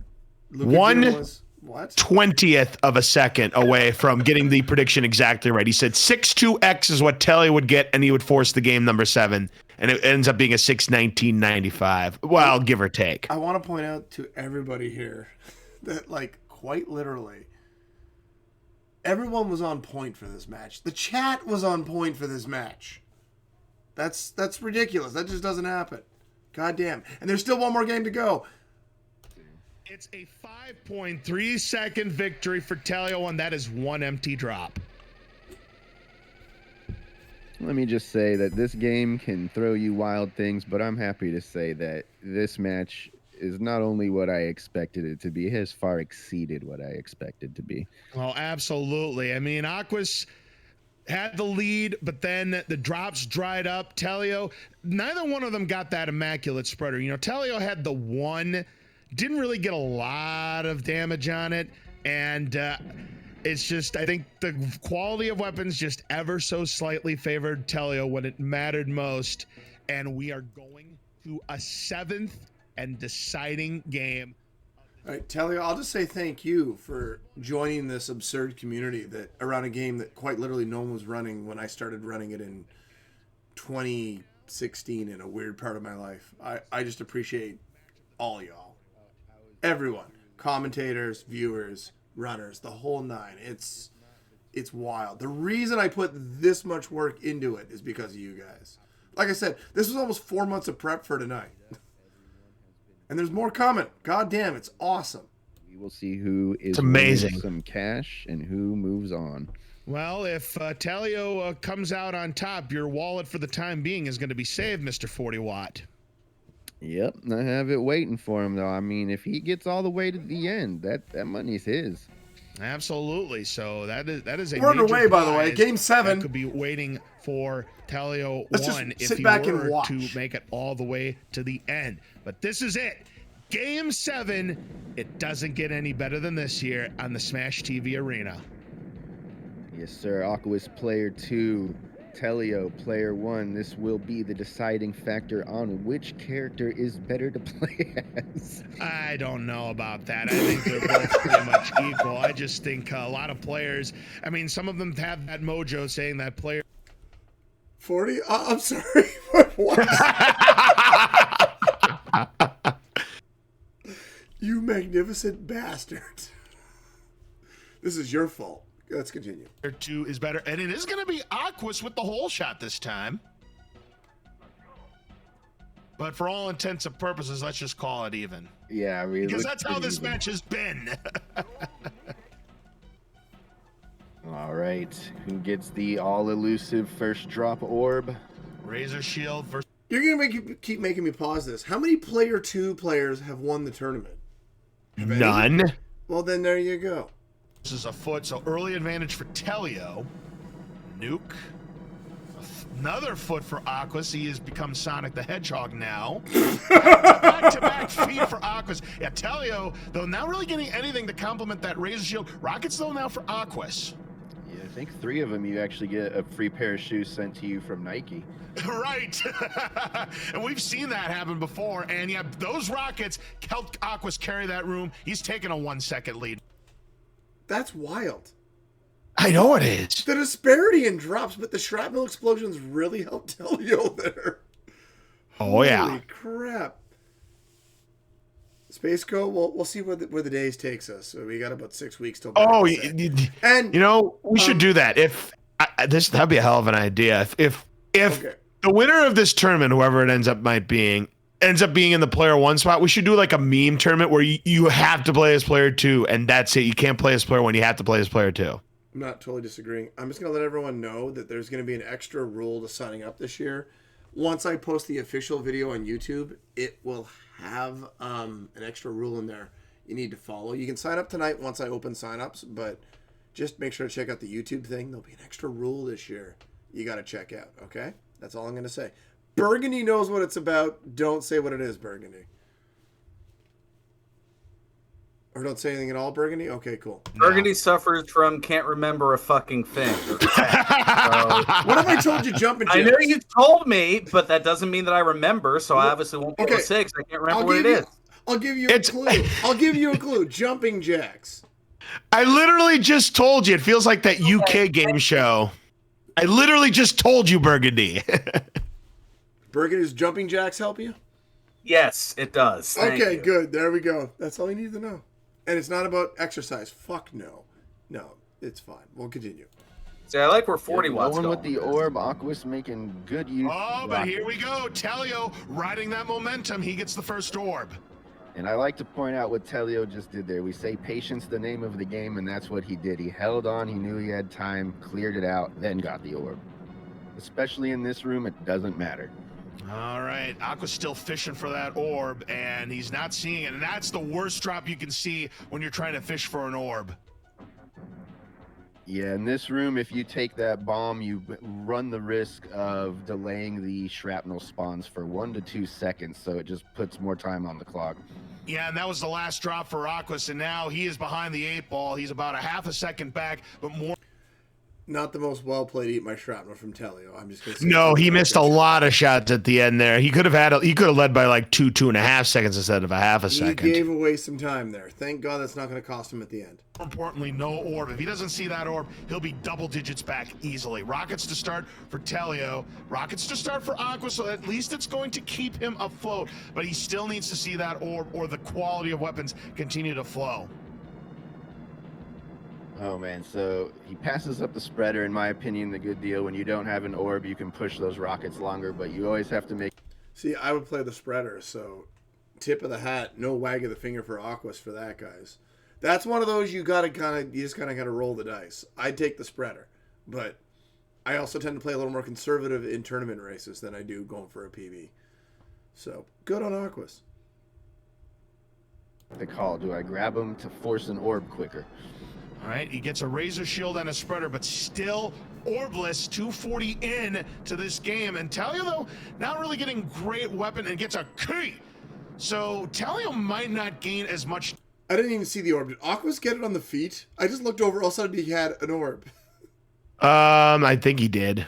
Well, let's just go back a little then. Well, let's go back and take a look. Either we're just too fixated on Telio. For Aquas as well. I went the other way somehow. Continue to flow. There we go. Let's go back. Okay, good. Oh man, so he passes up the spreader, in my opinion, the good deal. When you don't have an orb, you can push those rockets longer, but you always have to make the call. Do I grab him to force an orb quicker? All right, he gets a razor shield and a spreader, but still orbless. 240 in to this game. And Telio, though, not really getting great weapon and gets a key. So Telio might not. Okay. So it was a second. Middle, yep. Mm-hmm. A spreader on the left, and then an orb in the middle. Man, that is a nice gift after the game is just giving you the business for 2.5 minutes. Gain as much time on Aquas. Another Keek, a game. There is no pleasure dome in easy percent. There we go. I finally got to hear that. I tried to cajole that out of you earlier. Shit. We're only 9:18 from the end of this. How many more times can I pause it? I'm going to say 11 billion. 11 I billion. don't know if you get some crazy number of keys real on all number. the secret entrances. But a key for Aquas as well. 301. And yeah, he gets an orb late. That is going to help. Just the quality of weapons helped Aquas mitigate the time loss. He's only 4.5 seconds back. And one more time, it is time for Taco Bell product placement with Taco Bell. Taco Bell products, Taco Bell. 7 product placements with Taco Bell. And earlier I said the combo's probably the number 7. It was all a sign from the beginning. It There we was go. indeed. Telio. Neither player has a Oh, weapon to that's- take with them to tank double. Telio gets a bad start with that. Okay, grenades on the feet for Aquas is bad, but you can make this work. But that invulnerability in the corner is one of the worst drops. Oh, that is horrible. And I'm sorry, I'm going to pause every bit of this because every fucking drop location and move matters from here on out. It does indeed. Ashley Gear, I haven't updated that list in like a year. I'll do it eventually, he said, not planning to. Let's continue. Invulnerability and grenades on the feet for Aquas. Now that'll be able to take down one of the gunners. Nice aggressive. Yeah, there's the orb drop. Telio called it, but a rocket in the middle. Okay, let's see if Telio can recover. Play there from Aquas. Not many brothers would have done it, but here's Rockets, but he does lose the orb to Telio. We got a Razor. How is Telio going to get to this? I would go between the mines from this angle, but let's see what Telio goes for. Yeah, he was doing some really fancy dancing, but unfortunately it caught up with him. Yeah, absolutely. You know, when you're not getting that good quality weapons, as Aqua's got some rockets to take down the second gunner, get control of the middle. But then Telio gets the replacement orb, Razor Shield, but doesn't quite complete the Trinity. Yeah, the Razor Shield making great use in this room. Normally you'd be super aggressive with it, using it as a weapon. In this place, you kind of just rely on it being more of a shield. And look, did you see Aquas grab that invulnerability? That is the thing that separates the second tier from the top tier runners. There was a pause there. Just stop moving for like, we'll say half a second. It might not even been that much. Let the orb rotate out of the way, then grab it and back to the middle. It was just, it's so subtle. It's one of those things that the top runners do. Like Telio and Aquas. Just an immaculate movement here. Let's see what we got. look at this. He's still going to have the lead because of that Razor Shield. The little slight quality of weapons better. 415 versus about a 420, I'd say. Yep, 4. Well, smoke him if you got him, boys. 20. Right? Smoke him if you got him. 5 seconds is the lead. That is, again, 1 empty drop, which was the difference in our last game. Yeah, I mean... There's 2 more edits coming up in this video. I'm sure you'll notice both. One is going to be the frame count, but there's another edit that it's subtle, but you might pick up on it, okay? Just pay attention. We're gonna play this out, no more interruptions. Here we go. Game 7, Mutoid Man Duel. Enjoy.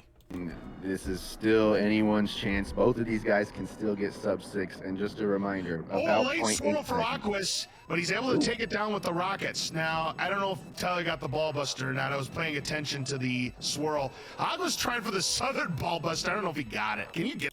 I'm sorry, I'm gonna lie. Did you say playing attention? Maybe.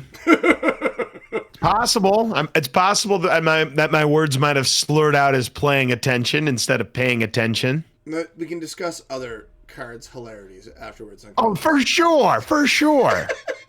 From the south. I don't technically yes, but I don't think you can get close enough to actually do It's it. tied. All right, no ball buster, says the people in chat, and both of the arms have popped off. Telio doing that Telio death, hoping for the spreader, but it's the lobbers. Aqua's doing the Telio death. He gets a spreader. There's a spreader for Telio Telio. get one on his side. Look at him line it up. Look at him line it up. He will be able to get it too. Woo, doggy. Aqua's getting a refill and an invulnerability on Telio's side. Oh, holy this could moly. be the vulnerability that wins it for Telio. I don't even know if the grenade... I'm gonna break my rule twice. Did you see that sabotage on Telio? I did not see that sabotage. Well, we can go back because 40's not going to get annoyed at all. So he gets the invulnerability up by the mine. It's after that. The arms have popped off. Telio doing that Telio death, hoping for the spreader, but it's the lobbers. Aqua's doing the Telio death. He gets a spreader. Great death by Telio, by the way. You have more than enough time, and he lines up. He will be able to get it too. Woo, doggy. Here it comes. Here it comes, 40. Vulnerability on Telio's side. Oh, holy this could moly. be the vulnerability that wins it for Telio. Yeah, he lost only. Now, he only lost 1 bar, but that little bit, surely that little bit isn't going to cost him, Brysolf. Probably not. He got pushed right into it. What an asshole. Surely that's not going to cost Telio, is it? What a Yul Brenner tank piece of shit. Like, right? What a dick. Surely that's not going to cost him, though, is it, Bry? Probably. All right. I don't even know if the grenades were sabotaged because I think he was able to perfectly grab them. Oh my God, you guys. Oh my God. Oh my God, you guys. I'm a Cards fan. All right, that's seriously. Is this going to go is this going into the booth again? The manual for Telio. He's getting some in. Yeah, but it's final form first. Oh my God, this is too close. He gets run over. They both died. They both the block. Oh my Tacos God. just got those rockets. Dead drop on Telio's side, though. Oh my God. More rockets for Aquas. Oh my! Another empty drop. It's stealing it from Telio. Yeah, this is bad. Lobbers for Telio. Lobbers for Aquas. Oh, this is gonna be so close. Look at that. Look at that screenshot right there. I went back upstairs, foolishly thinking I was off the hook after I'd fucked up. And it's like, oh no, here we go again. I cut a bunch at the end of this match because there was a long stretch where I was waiting for Dino, and you guys were riffing and promoting matches and like doing everything you could think of. Like, you and 40 did an immaculate job, but I seriously cut a good 10 to 14 minutes of this. Yeah, trying to fill time ad-libbing is difficult. I'm not gonna lie. That's probably the most difficult. You did a phenomenal job. Oh, we did fantastic. Oh, I mean, yeah. I mean, you want to pat your own back that hard and dislocate your shoulder. That's your. I said we. I'm not just. All right. There's 606. Let's play her out. So close. Oh my God! Photo finish! No way! No bloody way! Are you kidding? This is Smash TV. That's the line, though. This is Smash TV. TV. Have to be reviewed again. This is what I love. This is hands down the best match of the tournament so far. This is match of the tournament, bar Scotty, game 8. Unless CHX and Brysolf end up somewhere going like 520 every match, I don't know if we're passing this one either. What in the world was that? I have no idea. I mean, Telio was getting sabotaged by Mutoid Man, but Mutoid Man was blocking Aquas from those lobbers, so he could not finish the job, and now this is going to have to be reviewed too. So, Mr. Dino, I know you can hear us. Frame count it. We will be reviewing both Race 3 and Race 7 independently with 40 watt afterwards. So results are pending still even then, but I assume that Mr. Dino can frame count with reasonable accuracy. So Mr. Dino, please frame count and send me the screenshots as you did before with the information, and we will go from there. Oh my goodness. I mean, you can hear in my voice, I'm just utterly baffled by everything that's happened over the last hour and a half. Telio Aquas broke everyone's brain. It is so far ahead of number 2. As we said, the greatest match in the entire history of the tournament. We could run this tournament for another 20 years. I don't think we see anything this stupid. No, I mean, anything is possible. This is Smash TV, as 40 Watt alludes to, but it's going to take one hell of the stars shifting and lining up to see another one like this again. So you've got Cards and 40 killing it on comms. You got Aquas and Telio throwing down hilarious runs. Stupid things happening. Amazing comebacks. Death-defying moves. Holy shit. You've got myself screwing up a call and then going, yeah, I don't know what the fuck I'm talking about. Dino, please save me. Dino saving the day. Chat absolutely murdering it on top of that. And to top it all off, I have enough content right here. I could become the next summon. I'm just kidding. That's not happening. Let's continue playing. Best match of the tournament. Do I dare say it? Hell yes, I'm going to say it. Best match of all time. Yeah, that Not one's wrong. close. That one is extremely close. Dare. Wow. So let's recap this whole match. So Aqua in game number 1 threw down a 5:24, the second fastest tournament run in Super Smash TV history. It might even be a PB for him if he were to frame count that. Hard to say. Game number 2, Telio 1 throws down a 5:32, fifth fastest time in tournament history, and only about 8-9 seconds away from his PB. Game number 3 was the first of our ones that went into booth review. Aqua ended up winning by 0.57 seconds. And then Aqua won game number 4 to take a 3-1 lead. Telio bounced back in game number 5 to make it 3-2. Then in game number 6, Telio winning by about 5 seconds to force a 7th and deciding game. And now this last game going underneath booth review one more time. And again, if you look at the timers, you know what the difference is? Can you do fast math, 40 watt? What's the difference? What's the difference? But I'm going to ask you real quick, for cards, you taking notes or are you just doing this off the top of your head? Oh, I took notes in terms of the times. That is for sure. Okay, I'm just asking because either way, just immaculate because you just took that match and summed it up from 1,000 feet up in about 30 seconds, and it was perfect. Oh, it's a thing of beauty. It's a thing of beauty. Difference between those two timers. It's like 0.6, ignoring the hundredths. It's 0.57 again. It's 0.57 again.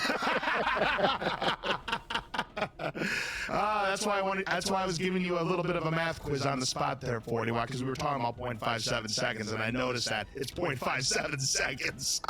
Wow. Unbelievable stuff. Oh my God, what a match.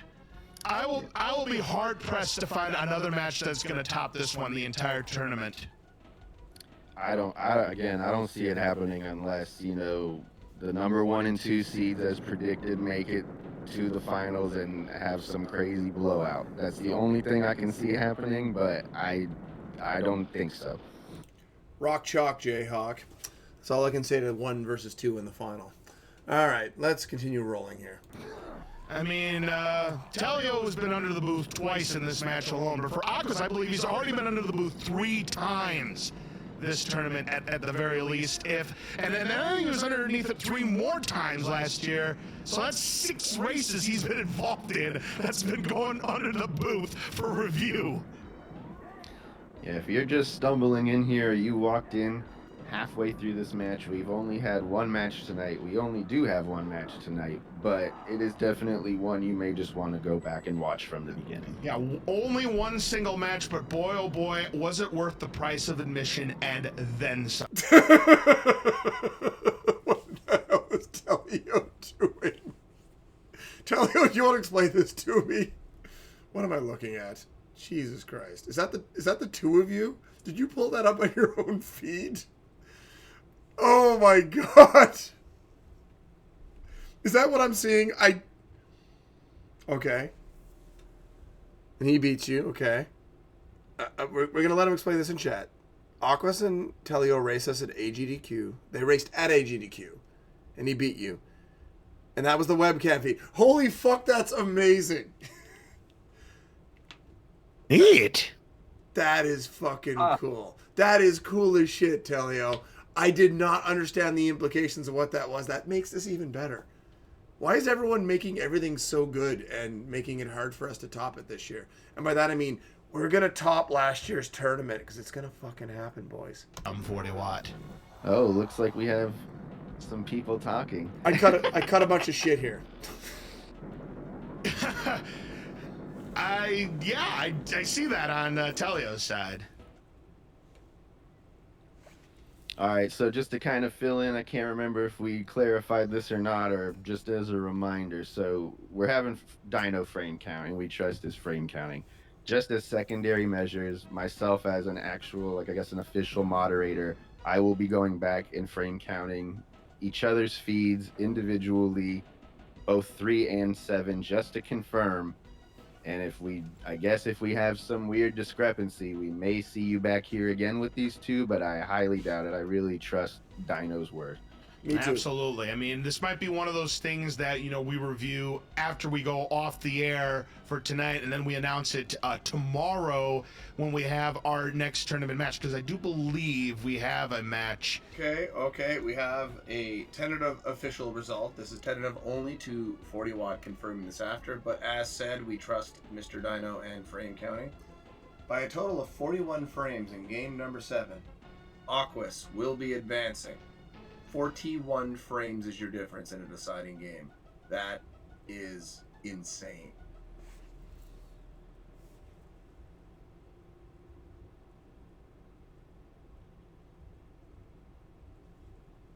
My word. That is 0.68 seconds, folks.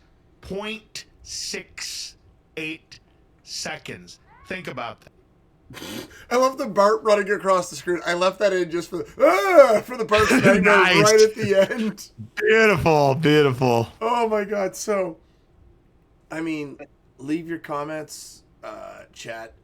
Burgundy and then cards. Like, what can you say about a match like that? That is... It's, Burgundy then cards. Is your name Burgundy?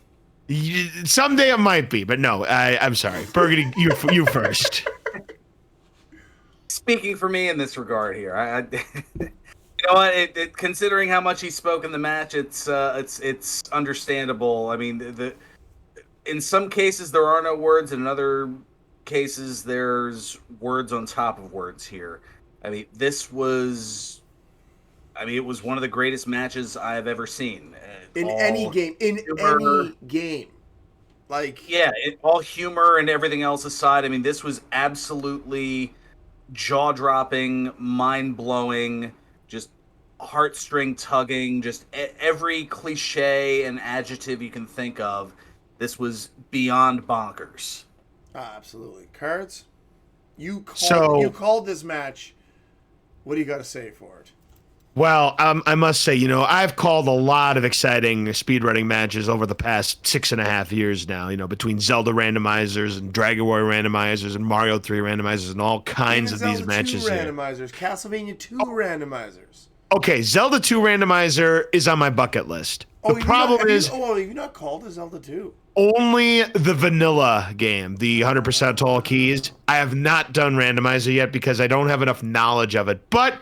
that might change someday. Just throwing that out there, Bryceoff. That might change someday because I have a little. I would listen to you call a Jack and Miss Wedge screwing up the Great Palace. Absolutely. All right, the time may come sooner rather than later because I have plans to do something a few months down the road, but that's kind of poaching into your territory. And this is your tournament right here. So that'll be for another time. Of all the matches that I think I have called in my lifetime of speedrunning matches and whatnot, I think this is by far. There have been some great ones. I think this is the best match I've ever called. I'm dead serious. I've probably watched this match in the last 4 months, let's say 15 times, like through the whole. I believe it. I've watched it since last spring, another 10 times. Okay. I've watched it more than myself and CHX the first time we played because I still love that match. I love that myself and CHX. I love the match route we played it. I love the comms. I love a lot of things. But there's none of the drama because we just slap the shit out of each other. Either one of us dominates the other, and it's amazing. It's well played by one guy, and the drops are there. But this match is like it's so good. It is. Yes. So calling good. it the stratosphere is not enough. It's beyond the stratosphere of how exciting and dramatic this match was. I mean, like I said, I've called many races, and I've called some exciting ones. Heck, the last Dragon Warrior randomizer tournament, there were 2 such matches like that, and neither of them were even close to topping out this one. I mean, this match had it all. The only thing I would say, did Nest Cards lose one of those races? It was not a Nest Cardinality match. No. Oh, then I'm not interested. All right. So with that said, I'm gonna hit you with the 4 histories will be made. We'll come back with final thoughts we'll head to the teaser, boys. And that'll be do it for tonight. Well, I'm open to raid suggestions. You have time to figure it out. We got 8 to 10 minutes for you to come up with that. For me, we're going to raid somebody. But for now, history made. That's a crazy time. This is going to be a heck of a PB here. This is going to be a 5:33. That's going to get frame counted here.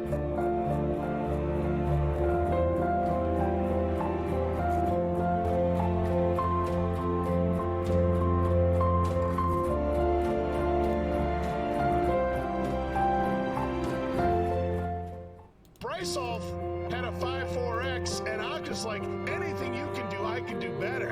And look at this time by Aqua. It's going to be a 5:39. Wow.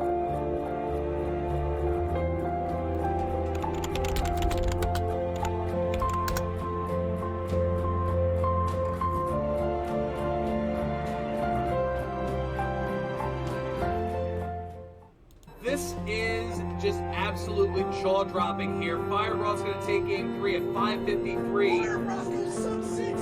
Fireball gets a sub 6.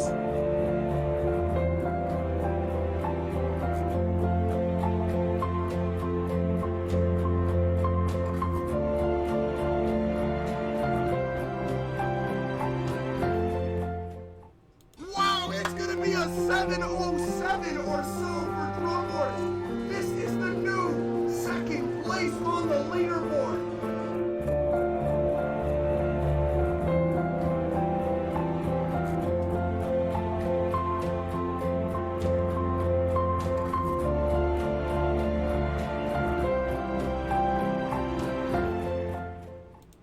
Because it's true, Drumboardist needs to practice more. I mean, Skunky's just amazing, but like Drum needs to practice. Like Drummy, practice a lot.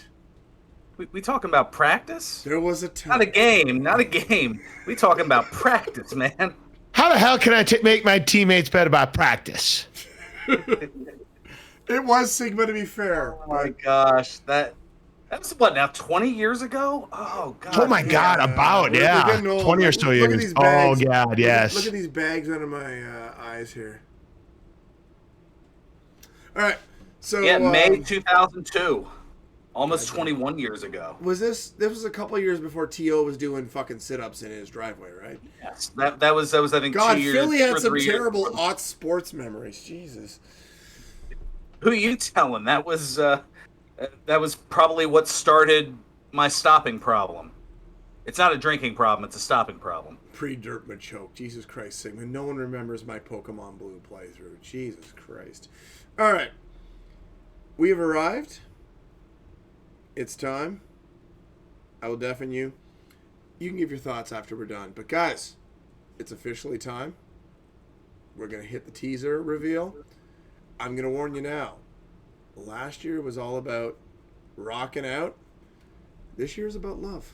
So, get ready.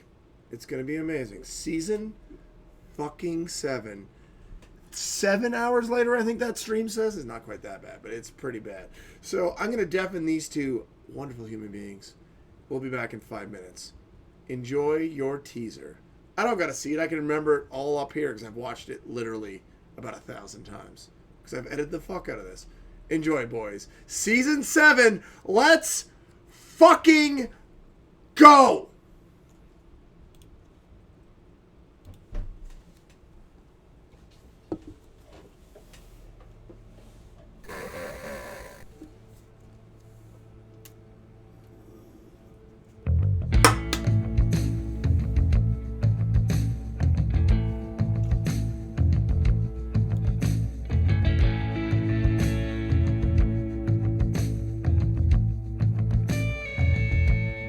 Bite your tongue.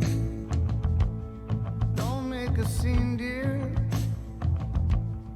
Everybody's been here at least once before. But we've been here more.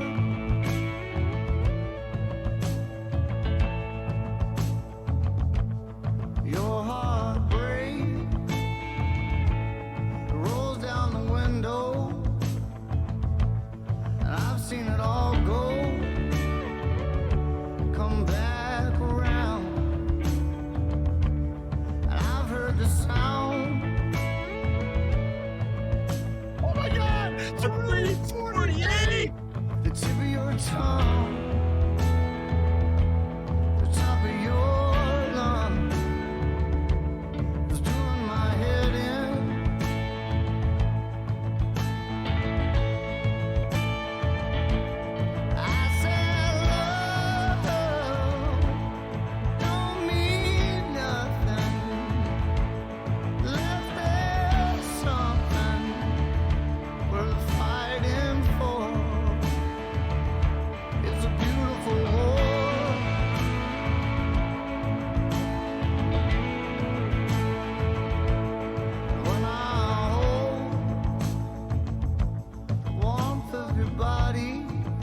This is Smash TV.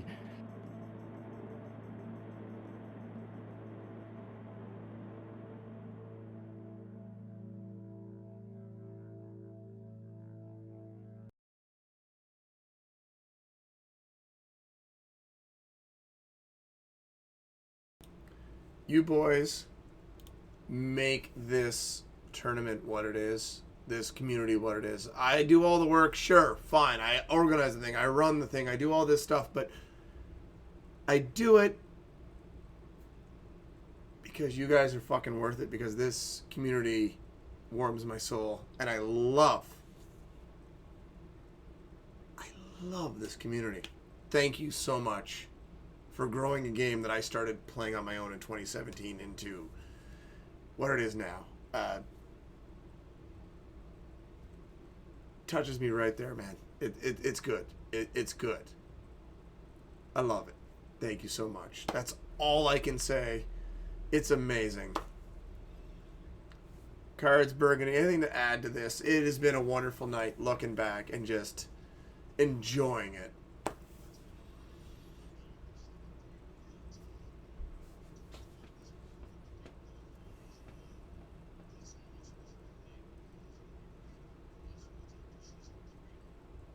Pretty much.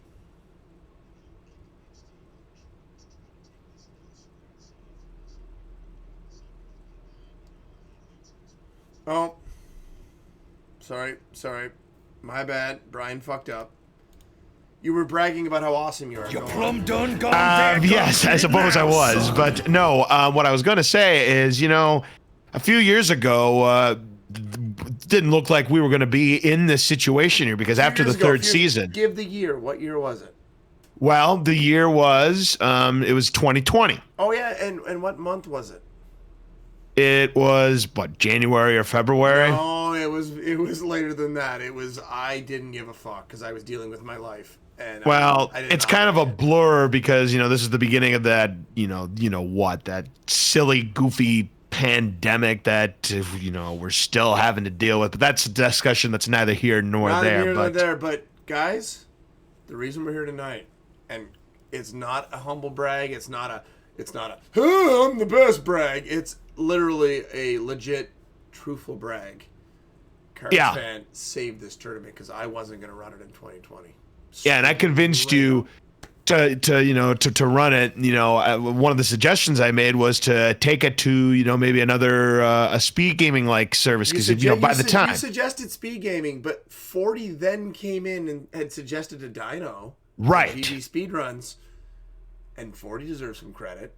He absolutely does deserve some credit. I'm in total agreement with that. 2020 is where this game went from some drunk Canadian asshole playing a game to a goddamn community, and it's amazing. It really is amazing. It most certainly is. I'm proud to be a part of it the entire way. 40, you came to me, so it still counts. Dino didn't come to me. You came to me. It all works out. Everyone worked as a community, and this has become the most ridiculous community and tournament around. The best kept secret on Twitch is what I always say, and it's true. Really is. It's fantastic. And Burgundy, you were saying too much, but if you have anything to add, by all means, continue talking.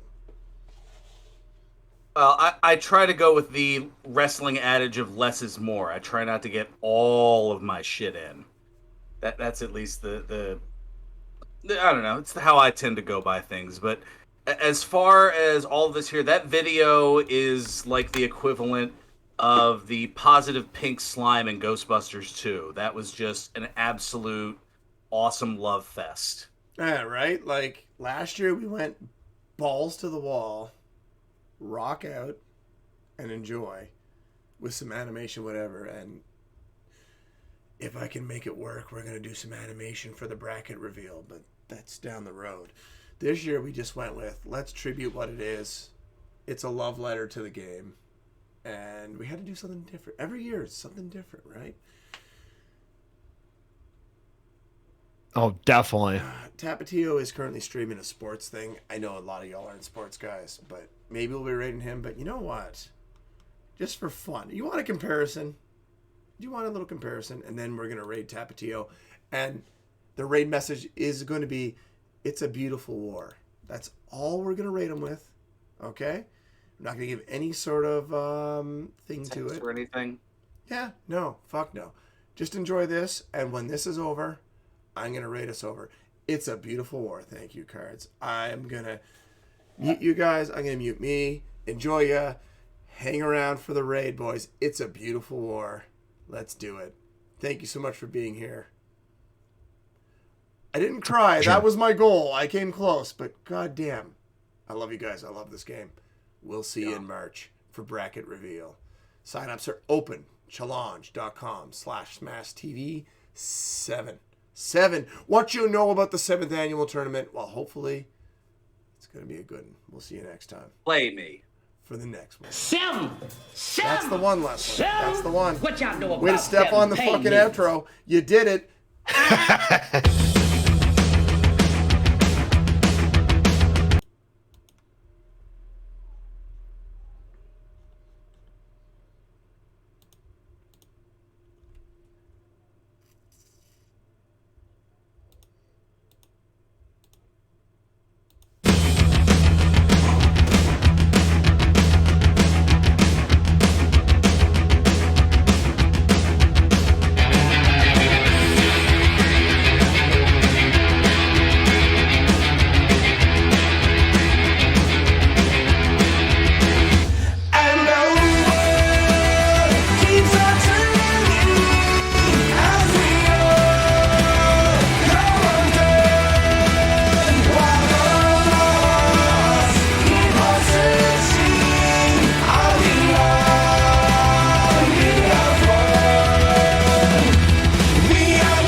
Your starters in basketball.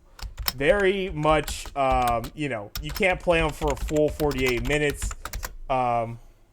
It's, a pretty exhausting process. So you perhaps rest your starters. And I got a raid coming in from